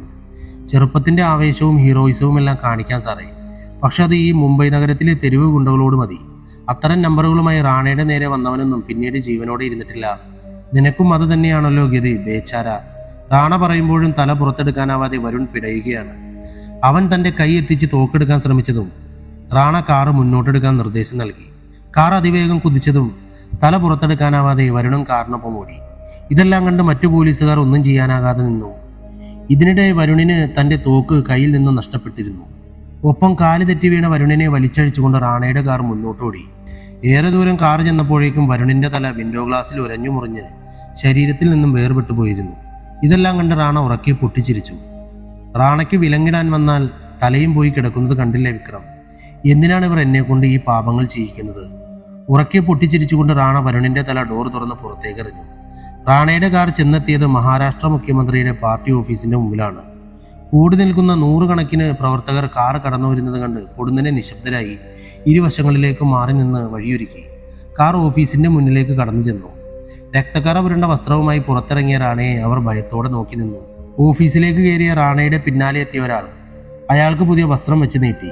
അത് കണ്ട റാണ അയാളുടെ കഴുത്തിന് പിടിച്ച് സൈഡിലേക്ക് വലിച്ചെറിഞ്ഞ് മുന്നോട്ട് നടന്നു. മുഖ്യമന്ത്രി ദേശ്മുഖിന്റെ ഓഫീസിലേക്ക് നടന്നു കയറി. റാണയുടെ രക്തം പുരണ്ട വേഷം കണ്ട് ദേശ്മുഖിന് ഒരു വിറയലുണ്ടായി. പിന്നീട് വിദഗ്ധമായി ആ ഭാവം മറച്ചുകൊണ്ട് അയാൾ റാണയോട് സംസാരിച്ചു. സാബ്, വാട്ട് എ സർപ്രൈസ്! സാബ് ഇത്ര ബുദ്ധിമുട്ടി എന്തിനാ ഇവിടം വരെ വന്നത്? റാണ സാബ് ഒന്ന് വിളിച്ചിരുന്നെങ്കിൽ ഞാൻ തന്നെ അവിടേക്ക് വരുമായിരുന്നല്ലോ. ദേശ്മുഖ് വിനയത്തോടെ പറഞ്ഞു. കസാരയിൽ ഇരുന്നു കൊണ്ട് റാണ പൊട്ടിച്ചിരിച്ചു. ദേശ്മുഖ് ജി, ഞാൻ ഇങ്ങനെയാണ്. കാണേണ്ടവരെ നേരിൽ തന്നെ പോയി കാണും. അതെനിക്കൊരു ബുദ്ധിമുട്ടല്ല, റാണ കുടിലതയോടെ പറഞ്ഞു. സാബ്, എന്താണ് മുന്നറിയിപ്പില്ലാത്തൊരു കൂടിക്കാഴ്ച? ദേശ്മുഖ് വീണ്ടും സൗഹൃദഭാവത്തിൽ ചോദിച്ചു. അറിയിപ്പ് മുന്നറിയിപ്പ് നൽകിയിട്ടല്ല റാണ ഒരു സ്ഥലത്തും കയറി ചെന്നിട്ടുള്ളത്. പിന്നെ നിന്നെ കാണാൻ വന്നത് തൻ്റെ ഈ കസേരയ്ക്കാണ്. ഇനി അതിൽ താനാവില്ല ഇരിക്കുക. എൻ്റെ ഏട്ടൻ ഇന്ദ്രനാവും. മഹാരാഷ്ട്രയിൽ നടക്കുന്ന ബൈ ഇലക്ഷനിൽ ഇന്ദ്രനാകും മത്സരിക്കുക, അടുത്ത മുഖ്യമന്ത്രിയും. ഇത് കേട്ട ദേശ്മുഖ് ഞെട്ടിവിറച്ചു. അയാൾക്ക് തൊണ്ട പറ്റുന്ന പോലെ തോന്നി. കേട്ടത് വിശ്വസിക്കാനാകാതെ ദേശ്മുഖ് നിഷേധാർത്ഥത്തിൽ തലകുലുക്കി. ഇല്ല, ഞാൻ വിട്ടുതരില്ല. പറഞ്ഞു തീർന്നതും കസാരയിൽ ഇരുന്നു കൊണ്ട് തന്നെ റാണ തൻ്റെ മുന്നിൽ നിൽക്കുന്ന ദേശ്മുഖിന്റെ നെഞ്ചിലേക്ക് ആഞ്ഞു ചവിട്ടി. പിന്നിലേക്ക് തെറിച്ച് ദേശ്മുഖ് പുറകിലെ മേശയുടെ മുകളിലേക്ക് വീണു. തൻ്റെ അരയിൽ നിന്നും തോക്കെടുത്തുകൊണ്ട് റാണ ദേശ്മുഖിന്റെ അടുത്തേക്ക് നടന്നു ചെന്നു. ആയേ, നീ എൻ്റെ മുന്നിൽ നിന്ന് കുരയ്ക്കാൻ മാത്രം വളർന്നോ? നിന്റെ ചുറ്റും കാക്കിയിട്ട് നിൽക്കുന്നവന്മാരുടെ ധൈര്യത്തിലാണോ നീ എൻ്റെ നേരെ ശബ്ദമുയർത്താൻ മുതിർന്നത്? എന്നാൽ നിനക്ക് തെറ്റി. സർക്കാരിൻ്റെ ശമ്പളം പറ്റുന്ന ഒരു ചെറ്റയും നിന്നെ സംരക്ഷിക്കാൻ വരില്ല. പേരിന് മാത്രമാണ് നീ മുഖ്യമന്ത്രി. ആ പേര് ഞാനിങ്ങെടുക്കും. ഇനി 1 മാസം, അത് കഴിഞ്ഞാൽ ഏട്ടനെത്തും തൻ്റെ സിംഹാസനം ഉറപ്പിക്കാൻ. ആ വരവിനായി നിനക്ക് കാത്തിരിക്കാം. അയാൾക്ക് വേണ്ടി ഒരു സാമ്രാജ്യം തന്നെ ഉണ്ടാക്കിയെടുക്കാൻ വഴിയൊരുക്കുക മാത്രമാണ് ഞാൻ ചെയ്യുന്നത്. ഇനിയുള്ള 30 ദിവസം നിനക്ക് ഈ കസാരയിലേക്ക് ഇരുന്ന് നിന്റെ മോഹങ്ങൾ തീർക്കാം. അതുവരെ മാത്രം. പിന്നെ നീ തുറന്നു വിട്ടൊരു പട്ടി എൻ്റെ കുറുകെ ചാടിയിരുന്നു. പാവം പോലീസ് പട്ടിക്ക് ആയുസില്ലാതെ പോയി. ആ ഗതി നിനക്ക് വരരുത്. വന്നാൽ അതെൻ്റെ കൈകൊണ്ടാവില്ല. ഏട്ടൻ്റെ കൈകൊണ്ടുള്ള മരണമാകും നിന്നെ തേടിയെത്തുന്നത്. അയാളുടെ കൈകൊണ്ടുള്ള മരണം പോലും എത്ര യാതന നിറഞ്ഞതാണെന്ന് ഞാൻ നിനക്ക് പറഞ്ഞു തരേണ്ടല്ലോ. റാണ പുച്ഛത്തോടെ പറഞ്ഞിട്ട് പുറത്തേക്ക് നടന്നു. റാണ പോയിട്ടും അയാളുടെ ഭയം വിട്ടൊഴിഞ്ഞില്ല. ഇന്ദ്രൻ എന്ന പേര് അയാളുടെ കാതുകളിൽ മുഴങ്ങിക്കൊണ്ടേയിരുന്നു. ഒപ്പം നിലയ്ക്കാത്ത നിലവിളി ശബ്ദങ്ങളും. ഇല്ല, ഞാൻ വിട്ടുതരില്ല ഇന്ദ്ര. നിന്റെ ആഗ്രഹങ്ങളൊന്നും നടക്കാൻ പോകുന്നില്ല. കൊണ്ടുവരും ഞാൻ നിന്റെ കാലനെ. അയാൾ ഉറച്ചൊരു തീരുമാനമെടുത്തു. അലോകും സുഹൃത്തുക്കളും ഗഹനമായ ചിന്തയിലാണ്. റാണയുടെ ആളുകൾ തങ്ങളുടെ കമ്പനികൾക്ക് ചുറ്റും വട്ടമിട്ട് പറക്കുന്നത് അവർ അറിയുന്നുണ്ടായിരുന്നു. ഇപ്പോൾ തന്നെ കോടിയുടെ നഷ്ടമാണ് ഉണ്ടായിരിക്കുന്നത്. എന്തെങ്കിലും ഉടനെ ചെയ്തില്ലെങ്കിൽ നമ്മുടെ കമ്പനികളെല്ലാം അയാൾ കൊണ്ടുപോകും. അർജുൻ പറഞ്ഞു നിർത്തി. ഇത് നമ്മളെ കൊണ്ട് കൂട്ടിയ കൂടില്ലടാ. നമ്മളെപ്പോലെ തന്നെ അത്യാവശ്യം പേരും വരുമാനവുമുള്ള എല്ലാ കമ്പനികളും റാണയുടെ ആളുകൾ പിടിച്ചെടുത്തു കഴിഞ്ഞു. ഇനിയും കൈയും കെട്ടി നോക്കി നിന്ന അടുത്തത് നമ്മളായിരിക്കും. അലോകെ, എനിക്ക് ഓർക്കുമ്പോൾ തന്നെ ഭ്രാന്ത് പിടിക്കുന്നു. അമർ തൻ്റെ തല ഉടഞ്ഞുകൊണ്ട് പറഞ്ഞു. ഈ സമയം അലോകിന്റെ ഫോണിലേക്ക് ഒരു കോൾ വന്നു. അവൻ അതുമായി പുറത്തേക്ക് പോയി. എന്നാലും ഇവൻ എന്തിനെങ്ങനെ മസിലും പിടിച്ച് ഒരു തീരുമാനം പറയാതെ നടക്കണേ? അഖിൽ ആരോടൊന്നില്ലാതെ പറഞ്ഞു. ഇത് കേട്ട ദാസ് പൊട്ടിച്ചിരിച്ചു. നിനക്കിനിയും അവനെ മനസ്സിലായില്ലടാ. അവൻ എന്തെങ്കിലും കാര്യം നേരെ ചൊവ്വേ പറഞ്ഞിട്ടുണ്ടോ? അവന് തോന്നുമ്പോൾ തോന്നുന്ന പോലെ ചെയ്യും. എന്തേലും ചോദിച്ച ആക്കിയ ചിരിയും ചിരിച്ച ആളെ മയക്കും. അപ്പോഴേക്കും ഫോൺ സംഭാഷണം അവസാനിപ്പിച്ചുകൊണ്ട് അവിടേക്ക് വന്ന അലോക് ഇതെല്ലാം കേട്ടിരുന്നു. എടാ, നീയൊക്കെ ഞാനില്ലാത്തപ്പോൾ എന്തൊക്കെ അപവാദങ്ങളാണ് പറഞ്ഞുണ്ടാക്കുന്നത്? അവൻ കുസൃതിയോട് ചോദിച്ചു. ഓ പിന്നെ, ഒന്ന് പോയടാവില്ലേ. ഞങ്ങൾ പറഞ്ഞ കാര്യങ്ങൾ സത്യമല്ലെന്ന് നിനക്ക് പറയാൻ പറ്റുമോ? എന്നിട്ട് അവൻ്റെ കോപ്പിലെ ചോദ്യവും. അയ്യപ്പൻ കയറി ദേഷ്യപ്പെട്ടു. അയ്യോ ഞാനൊന്നും പറയുന്നില്ലേ, കൈകൂപ്പിക്കൊണ്ട് അലോക് പറഞ്ഞു. എല്ലാവരോടുമായിട്ട് ഞാനൊരു കാര്യം പറയുക, നിനക്കൊക്കെ സന്തോഷമുണ്ടാക്കുന്ന കാര്യം തന്നെയാ. നാളത്തെ അസ്തമയ സൂര്യൻ അറബിക്കടലിന്റെ മടിത്തട്ടിൽ ലയിക്കുമ്പോൾ റാണയുടെ സാമ്രാജ്യം ഇല്ലാതായിരിക്കും, നമ്മൾ ഇല്ലാതാക്കിയിരിക്കും, അലോക് ചിരിയോടെ പറഞ്ഞു. അലോകിന്റെ വാക്കുകൾ കേട്ട് എല്ലാവരും ഞെട്ടി എഴുന്നേറ്റു. നീ എന്താ പറഞ്ഞത്? ഒറ്റ ദിവസം കൊണ്ട് അയാളുടെ സാമ്രാജ്യം ഇല്ലാതാക്കാമെന്നോ? അമർ വിശ്വാസം വരാതെ അലോകിനോട് ചോദിച്ചു. അതെ, എന്താ വേണ്ടേ? അലോക് തിരിച്ചു ചോദിച്ചു. എടാ, നീ പറഞ്ഞത് കാര്യമായിട്ട് തന്നെയാണോ?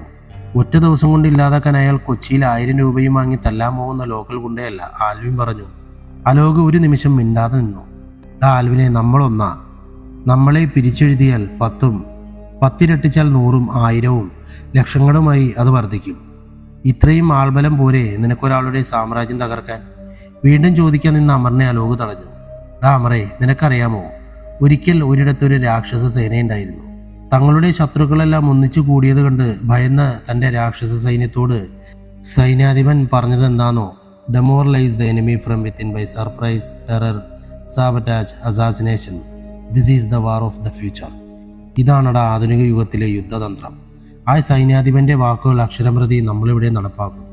നാളെ അസ്തമയത്തിന് മുമ്പ് റാണയുടെ സാമ്രാജ്യം തകർത്തെറിഞ്ഞിരിക്കും നമ്മൾ, അലോക് ക്രൂരമായ പുഞ്ചിരിയോടെ പറഞ്ഞു. മുംബൈ, പൂനെ, നാഗ്പൂർ, ഔറംഗാബാദ്, നാസിക്, സോലാപൂർ, നവി മുംബൈ, താനെ, കുൽഹാപൂർ, അമരാവതി, ഇങ്ങനെ അനേകം ചെറുതും വലുതുമായ നഗരങ്ങൾ നിറഞ്ഞ മഹാരാഷ്ട്ര സംസ്ഥാനം. വലിപ്പത്തിൽ രാജ്യത്തെ തന്നെ 3ാമത്തെ സംസ്ഥാനം. 1,00,000 ജനസംഖ്യയിൽ 278.4 കേസുകളാണ് മഹാരാഷ്ട്രയിലെ കുറ്റകൃത്യങ്ങളുടെ നിരക്ക്. രാജ്യത്തെ രജിസ്റ്റർ ചെയ്ത 32.25 ലക്ഷം IPC കുറ്റകൃത്യങ്ങളിൽ ഉത്തർപ്രദേശിന് ശേഷം 3.4 ലക്ഷവുമായി മഹാരാഷ്ട്ര 2ാം സ്ഥാനത്തും. പക്ഷേ 2019 മുതൽ മഹാരാഷ്ട്രയിലെ കുറ്റകൃത്യങ്ങൾ ഗണ്യമായി കുറഞ്ഞു തുടങ്ങി. ജനപ്രതിനിധികൾ അവരുടെ ഭരണമികവായി പോലീസിന്റെ നേട്ടം എടുത്തു പറയുമ്പോഴും അവർ ഒരു കാര്യം സൗകര്യപൂർവ്വം മറക്കുന്നു. പോലീസിനെ പോലും നിർജീവമാക്കിക്കൊണ്ട് മഹാരാഷ്ട്രയിലെ റാണയും ഇന്ദ്രന്റെയും ക്രൈം സിൻഡിക്കേറ്റ് വളർന്നു കഴിഞ്ഞ കാര്യം. പ്രതിപക്ഷത്തും ഭരണപക്ഷത്തുമുള്ള രാഷ്ട്രീയ പാർട്ടികളെ മറയാക്കി റാണ ഇന്ദ്രന് വേണ്ടി വഴിയൊരുക്കുവാൻ തുടങ്ങിയിട്ട് 2 വർഷത്തോളമായി. പോലീസും ഭരണാധികാരികളുമെല്ലാം റാണ വെച്ചു നീട്ടുന്ന പണത്തിനായി, എല്ലിൻ കഷ്ണത്തിനായി ഓടിയെത്തുന്ന നായ്ക്കളെ പോലെ എന്തും ചെയ്യാൻ തയ്യാറായി. അവർക്കൊപ്പം നിന്നപ്പോൾ എതിർത്തവരെ റാണ ഇല്ലാതാക്കി. ജനങ്ങൾക്ക് പോലും റാണയുടെ മുന്നിൽ അടിമത്തം പേര് ജീവിച്ച് ശീലിച്ചവരായി മാറി. മഹാരാഷ്ട്ര സംസ്ഥാനത്തിനകത്തും പുറത്തും വ്യാപിച്ചു കിടക്കുന്ന റാണയുടെ സാമ്രാജ്യത്തെ സൂര്യനുദിച്ച് അസ്തമിക്കുന്നതിൻ്റെ ഉള്ളിൽ ഇല്ലാതാക്കുമെന്ന അലോകിന്റെ വാക്കുകൾ ഏവരുടെയും കാതുകളിൽ മുഴങ്ങിക്കൊണ്ടിരുന്നുവെങ്കിലും അതിനുള്ള മാർഗം അലോകിന് മാത്രമേ അറിയുമായിരുന്നുള്ളൂ. അന്ന് രാത്രി തന്നെ മുംബൈയിലേക്കുള്ള ചാർട്ടേഡ് ഫ്ലൈറ്റിൽ യാത്ര ചെയ്യുമ്പോഴും അലോക് ഒഴിച്ചുള്ളവർ അസ്വസ്ഥരായിരുന്നു. ഇനി എന്തെന്ന ചോദ്യം എല്ലാവരുടെയും ഉള്ളിൽ നിറഞ്ഞു നിന്നു. അലോകാകട്ടെ ഈ ലോകത്തെങ്ങുമല്ലെന്ന മട്ടിൽ കണ്ണുമടച്ച് പാട്ട് കേട്ട് രസിച്ചിരുന്നു. ഇത്രയുമായപ്പോൾ അർജുന്റെ സകല നിയന്ത്രണവും വിട്ടുപോയി. അവൻ തന്റെ കാലുയർത്തി അലോകിനിട്ട് ആഞ്ഞു ചവിട്ടി. അപ്രതീക്ഷിതമായി ചവിട്ടേറ്റ വേദനയിൽ അലോക് അർജുന് നേരെ ചീറി. നിനക്ക് എന്തിന്റെ കേടാ നാറി? അവൻ അമർഷത്തോട് ചോദിച്ചു. പിന്നെ ഞാൻ എന്ത് വേണം? ഞങ്ങളിവിടെ ഒരു പിടുത്തവുമില്ലാതെ തലയ്ക്ക് ഭ്രാന്ത് പിടിച്ചിരിക്കുമ്പോൾ നീ പാട്ട് കേട്ടിരുന്ന് രസിച്ചാൽ പിന്നെ ഞാൻ എന്ത് ചെയ്യണം? നിന്നെ പിടിച്ച് ഉമ്മ വയ്ക്കണോ? അർജുനും വിട്ടുകൊടുക്കാൻ തയ്യാറായിരുന്നില്ല. അങ്ങനെ ചോദിക്കട അർജുനെ, ഈ നാറി ആ റാണയെ 6 മണിക്കൂർ കൊണ്ട് അങ്ങ് ഉണ്ടാക്കി കളയുമെന്ന് പറഞ്ഞല്ലേ നമ്മളെയും വിളിച്ച് ഫ്ലൈറ്റിൽ കയറിയത്? എന്നിട്ട് ഇതേവരെ വാ തുറന്നൊരു അക്ഷരം അവൻ മിണ്ടിയിട്ടില്ല. ദാസ് ഇടയ്ക്ക് കയറി പറഞ്ഞു. ഇത് കേട്ട അലോക് എല്ലാവരെയും നോക്കി ചിരിച്ചു. അവൻ്റെ ഒടുക്കത്തൊരു ചിരി എന്തു പറഞ്ഞാലും വിളിച്ചു കാട്ടിക്കോണം. അയ്യപ്പനും ദേഷ്യത്തിലാണ്. അലോക് എല്ലാവരെയും ഉറ്റുനോക്കി. അയ്യപ്പ, റാണ നമ്മുടെ ഹാഫിൽ കിടന്ന് പന്ത് തട്ടാൻ തുടങ്ങിയിട്ട് ഇന്നേക്ക് 1 മാസം തികയുന്നു. പക്ഷെ അവൻ്റെ നീക്കങ്ങളെ പ്രതിരോധിക്കുക മാത്രമാണ് നമ്മൾ ഇത്രയും നാൾ ചെയ്തുകൊണ്ടിരുന്നത്. നമ്മൾ നമ്മുടെ കമ്പനിയെ സംരക്ഷിക്കാൻ മാത്രം ശ്രമിച്ചു. അതും ഇപ്പോഴൊരു തിരിച്ചടി വേണ്ടെന്ന എൻ്റെ വാക്കിൻ്റെ പേരിൽ. ശരിയല്ലേ? അലോക് എല്ലാവരോടായി ചോദിച്ചു. അവർ തലയാട്ടി അതേ എന്ന് ഉത്തരം നൽകി. എടാ, നമ്മുടെ വിയർപ്പിൻ്റെ പങ്ക് പിടിച്ചു പറ്റാൻ വരുന്ന ഒരുത്തനെ വെറുതെ വിടണമെന്നാണോ നീ കരുതിയേ? പക്ഷെ എന്തും ചെയ്യുന്നതിന് മുന്നേ നമുക്ക് ഗ്രൗണ്ട് വർക്ക് ചെയ്യണമായിരുന്നു. യുദ്ധം സ്റ്റാർട്ട് ചെയ്യുന്നതിന് മുമ്പ് ശത്രുവിൻ്റെ ശക്തി അളന്നു വേണം പ്രതികരിക്കാൻ. അവൻ നമുക്ക് നേരെ ഓരോ കരുക്കൾ നീക്കുമ്പോഴും അവൻ അറിഞ്ഞിരുന്നില്ല അവൻ്റെ കാൽച്ചുവട്ടിലെ മണ്ണൊലിച്ചു പോകുന്നത്. വിജയിച്ചെന്ന് റാണ സ്വയം അഹങ്കരിക്കുമ്പോഴും ഞാൻ തീർത്ത മായ മാത്രമാണ് അതെന്ന് തിരിച്ചറിയാനുള്ള വിവേകം അവനില്ലാതെ പോയി. അവർ 9 പേരും കണ്ണുമിഴിച്ച് അലോകിനെ നോക്കി. എടാ പുല്ലേ, ഒന്ന് തെളിയിച്ച് പറയുന്നുണ്ടോ? അമർ അവനെ കലിയോടെ നോക്കി. അമറേ, കഴിഞ്ഞൊരു മാസമായി ഞാൻ അവന് ചുറ്റും ഒരു പത്മവ്യൂഹം തന്നെ തീർക്കുകയായിരുന്നു. അവനറിയാതെ അവന് ചുറ്റുമുള്ളവരെ വിലക്കെടുത്തു. അവൻ ചതിയിലൂടെ സ്വന്തമാക്കിയതല്ല, ഞാൻ അതേ ചതിയിലൂടെ സ്വന്തമാക്കി. റാണയുടെ എച്ചിൽ തിന്നു കൊഴുത്തവർ തന്നെ അവനെ ചതിച്ചു. ഇപ്പോഴും ഇതൊന്നും അറിയാതെ റാണ എല്ലാം നേടിയ ഭാവത്തിൽ നടക്കുന്നു, അലോക് കുടിലതയോടെ പറഞ്ഞു. അവൻ ഹാൻഡ് ബാഗ് എടുത്ത് അതിലുണ്ടായിരുന്ന ഫയലുകൾ ഓരോരുത്തർക്കായി നൽകി. അവരത് തുറന്നു നോക്കി. ഈ ഓരോ ഫയലുകളിലും നിങ്ങൾക്കുള്ള ജോലിയാണ്. റാണയുടെ വിശ്വസ്തരുടെ വിവരങ്ങൾ മുതൽ അയാളുടെ ശക്തി കേന്ദ്രങ്ങളിൽ നമ്മൾ നടപ്പാക്കാൻ പോകുന്ന പ്ലാൻ വരെ ഇതിലുണ്ട്. നമ്മൾ എയർപോർട്ടിൽ ഇറങ്ങിയാലുടൻ 10 പിരിയും. ഓരോ കേന്ദ്രങ്ങളിലും നമ്മുടെ സഹായികളായി 100 പേരടങ്ങുന്ന സംഘം കാത്തു നിൽപ്പുണ്ടായിരിക്കും. പിന്നെ ഒരു കാര്യം, അവർ അലോകിനെ നോക്കി. റാണ, അവൻ എനിക്ക് വേണം. ഒരു വല്ലാത്തൊരു പുഞ്ചിരിയോടെ അലോക് പറഞ്ഞു. മറ്റുള്ളവർ അത് കേട്ട് ചിരിയാണ് വന്നത്. അവർക്കറിയാമായിരുന്നു അലോക് അത് പറയുമെന്ന്. സമയം പുലർച്ചെ 6 മണി.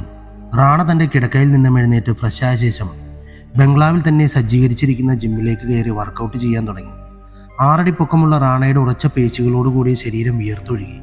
ടേബിളിൽ കിടന്നുകൊണ്ട് 100 കിലോയുടെ വെയിറ്റ് കൈകളിൽ റാണ അനായാസം ഉയർത്തുകയും താഴ്ത്തുകയും ചെയ്തുകൊണ്ടേയിരുന്നു. വിക്രം കയ്യിലൊരു ഫോണുമായി അവിടേക്ക് ഓടിയെത്തി. അയാളുടെ മുഖം പരിഭ്രമം നിറഞ്ഞതായിരുന്നു. പേടികൊണ്ട് ഫോൺ വിളിച്ചിരുന്ന വിക്രമിൻ്റെ കൈകൾ വിറയ്ക്കുന്നുണ്ടായിരുന്നു. റാണ സാബ്. വിക്രമിൻ്റെ പരിഭ്രമിച്ചുള്ള ശബ്ദം കേട്ട് റാണ വെയിറ്റ് ഉയർത്തി പിടിച്ചുകൊണ്ട് അവനെ നോക്കി. എന്താടാ രാവിലെ തന്നെ കിടന്ന് ഒച്ചയിടുന്നേ? റാണ ദേഷ്യത്തോട് ചോദിച്ചു. സാബ്, നമ്മുടെ കയ്യിലുണ്ടായിരുന്ന എല്ലാ പോർട്ടിൻ്റെ നിയന്ത്രണവും അവിടെ ഉണ്ടായിരുന്ന പണവും സ്വർണവും പോയി. വിക്രം എങ്ങനെയൊക്കെയോ പറഞ്ഞൊപ്പിച്ചു. ദേഷ്യത്തോടെ റാണ തൻ്റെ കയ്യിൽ ഉയർത്തിപ്പിടിച്ചിരുന്ന വെയിറ്റ് ദൂരേക്ക് വലിച്ചെറിഞ്ഞു. ചാടി എഴുന്നേറ്റ റാണ വിക്രത്തിൻ്റെ നെഞ്ചിൽ ചവിട്ടി. അയാൾക്ക് തൻ്റെ ദേഷ്യം അടക്കാനായില്ല. നീ എന്താടാ പറഞ്ഞ? സ്വർണവും പോർട്ടും പോയെന്നോ? വിക്രമിനെ നിലത്ത് നിന്ന് വലിച്ചെടുത്ത റാണ അവൻ്റെ കഴുത്തിൽ അയാൾ പിടിമുറുക്കി. പറയടാ, എന്താ ഉണ്ടായേ? റാണയുടെ മുഖം ദേഷ്യം കൊണ്ട് വലിഞ്ഞു മുറുകിയിരുന്നു. വിക്രം ഭയന്നുകൊണ്ട് പറഞ്ഞു. എന്താ സംഭവിച്ചതെന്ന് അറിയില്ല സാർ. ഏതോ ഒരുത്തൻ വന്നു, കൂടെ കുറച്ച് ആളുകളും. അവൻ നമ്മുടെ ആളുകളെ പലരെയും കൊന്നു. അതിലൊരുത്തന് മാത്രം ജീവനോടെ വിട്ടുവെച്ചു. അവനാണിത് പറഞ്ഞത്. വിക്രം സംഭവങ്ങൾ റാണയോട് വിവരിക്കാൻ തുടങ്ങി. മഹാരാഷ്ട്രയിലെ തന്നെ ഏറ്റവും വലുതും നവി മുംബൈയിലുള്ള റാണയുടെ കീഴിലുള്ള സീപോർട്ടിനെ ലക്ഷ്യമാക്കി ഒരു പജീറോ ജീപ്പ് അതിവേഗത്തിൽ ഓടിക്കൊണ്ടേയിരുന്നു. അപരിചിതമായ ജീപ്പ് കവാടത്തിന് നേരെ പാഞ്ഞു വരുന്നത് കണ്ട് പോർട്ടിന് കാവൽ നിൽക്കുന്ന റാണയുടെ ആളുകൾ 4 പേർ കയ്യിൽ സെമി ഓട്ടോമാറ്റിക് റൈഫിളുമായി കാറിന് തടസ്സമുണ്ടാക്കി. അവർക്കരികിലേക്ക് എത്തിയതും പജീറോ പെട്ടെന്ന് സൈഡിലേക്ക് ഡ്രിഫ്റ്റ് ചെയ്തു. ഈ സമയം ഡ്രൈവിംഗ് സീറ്റിലുണ്ടായിരുന്ന അയ്യപ്പൻ ഡോറ് തുറന്ന് അതിവേഗം പുറത്തിറങ്ങി. എതിരെ നിൽക്കുന്നവർ ചിന്തിക്കുന്നതിൻ്റെ 1/3 സമയം കൊണ്ട് അയ്യപ്പൻ തൻ്റെ ജീൻസിൻ്റെ പിന്നിൽ തിരികെ വച്ചിരുന്ന സൈലൻസർ ഘടിപ്പിച്ച പിസ്റ്റൾ വലിച്ചെടുത്ത് 4 പേർക്ക് നേരെയും വെടിയുതിർത്തു. നെഞ്ചിൽ വെടിയേറ്റ 4 പേരും തലക്ഷണം മരിച്ചു വീണു. ഇത് കണ്ട അയ്യപ്പൻ തൻ്റെ കൂളിംഗ് ഗ്ലാസ് ദൂരേക്ക് വലിച്ചെറിഞ്ഞു. Let's begin the game. Ayyappan തൻ്റെ ബ്ലൂടൂത്ത് ഹെഡ്ഫോൺ എടുത്ത് മാറ്റുന്നതിന് മുന്നേ തൻ്റെ സുഹൃത്തുക്കളോടായി പറഞ്ഞു. അയ്യപ്പൻ ശ്രദ്ധയോടെ പോർട്ടിൻ്റെ ഉള്ളിലേക്ക് കയറി. കയ്യിൽ തോക്കുമായി വന്ന അയ്യപ്പനെ കണ്ട് പോർട്ടിൻ്റെ ഉള്ളിലുണ്ടായിരുന്ന ഒരുവൻ മറ്റുള്ളവരെ അലറി വിളിച്ചുകൊണ്ട് അയ്യപ്പന് നേർക്ക് കുതിച്ചു. അയാൾ വെടിയുതിർത്തതും അയ്യപ്പൻ വിദഗ്ധമായി ഒഴിഞ്ഞുമാറി. അയാൾ അയ്യപ്പന് നേരെ തുരുതുരാ വെടിയുതിർത്തതും അയ്യപ്പൻ കണ്ടെയ്നറിൻ്റെ സമീപം മറിഞ്ഞിരുന്നു. ദേഷ്യത്തോടെ അയാൾ മുന്നോട്ട് വന്നതും അയ്യപ്പൻ തൻ്റെ സൈഡിൽ കിടന്ന കണ്ടെയ്നർ ഡോറ് ശക്തിയിൽ വലിച്ചു തുറന്നു. അയ്യപ്പന് നേരെ കുതിച്ചെത്തിയ അവന് അപ്രതീക്ഷിത നീക്കത്തിൽ ഒന്നും ചെയ്യാനാകാതെ പോയി. അയ്യപ്പൻ വലിച്ചു തുറന്ന ഡോറിലിടിച്ച് അവൻ്റെ തല പൊട്ടി താഴേക്ക് വീണു. നിലത്ത് കിടന്ന് ഞെരുങ്ങി അവൻ്റെ നെഞ്ചിലേക്ക് അയ്യപ്പൻ നിറയൊഴിച്ചു. പെട്ടെന്ന് കണ്ടെയ്നറിൻ്റെ മുകളിൽ നിന്നും ചാടിയിറങ്ങിയ ഒരുവൻ അയ്യപ്പനെ ചവിട്ടി വീഴ്ത്തി. നിലത്തേക്ക് വേച്ച് വീണ അയ്യപ്പൻ ഞൊടിയിടയിൽ മുന്നോട്ട് ഉരുണ്ടുമാറിയ ശേഷം തൻ്റെ തോക്കുപയോഗിച്ച് അയാളെ വെടിവെച്ചിട്ടു. പിന്നിലൂടെ ആക്രമിക്കാൻ വന്നവൻ്റെ കാൽപെരുമാറ്റം ശ്രദ്ധിച്ച അയ്യപ്പൻ അവൻ്റെയും നെഞ്ചിലേക്ക് വെടിയുതിർത്തു.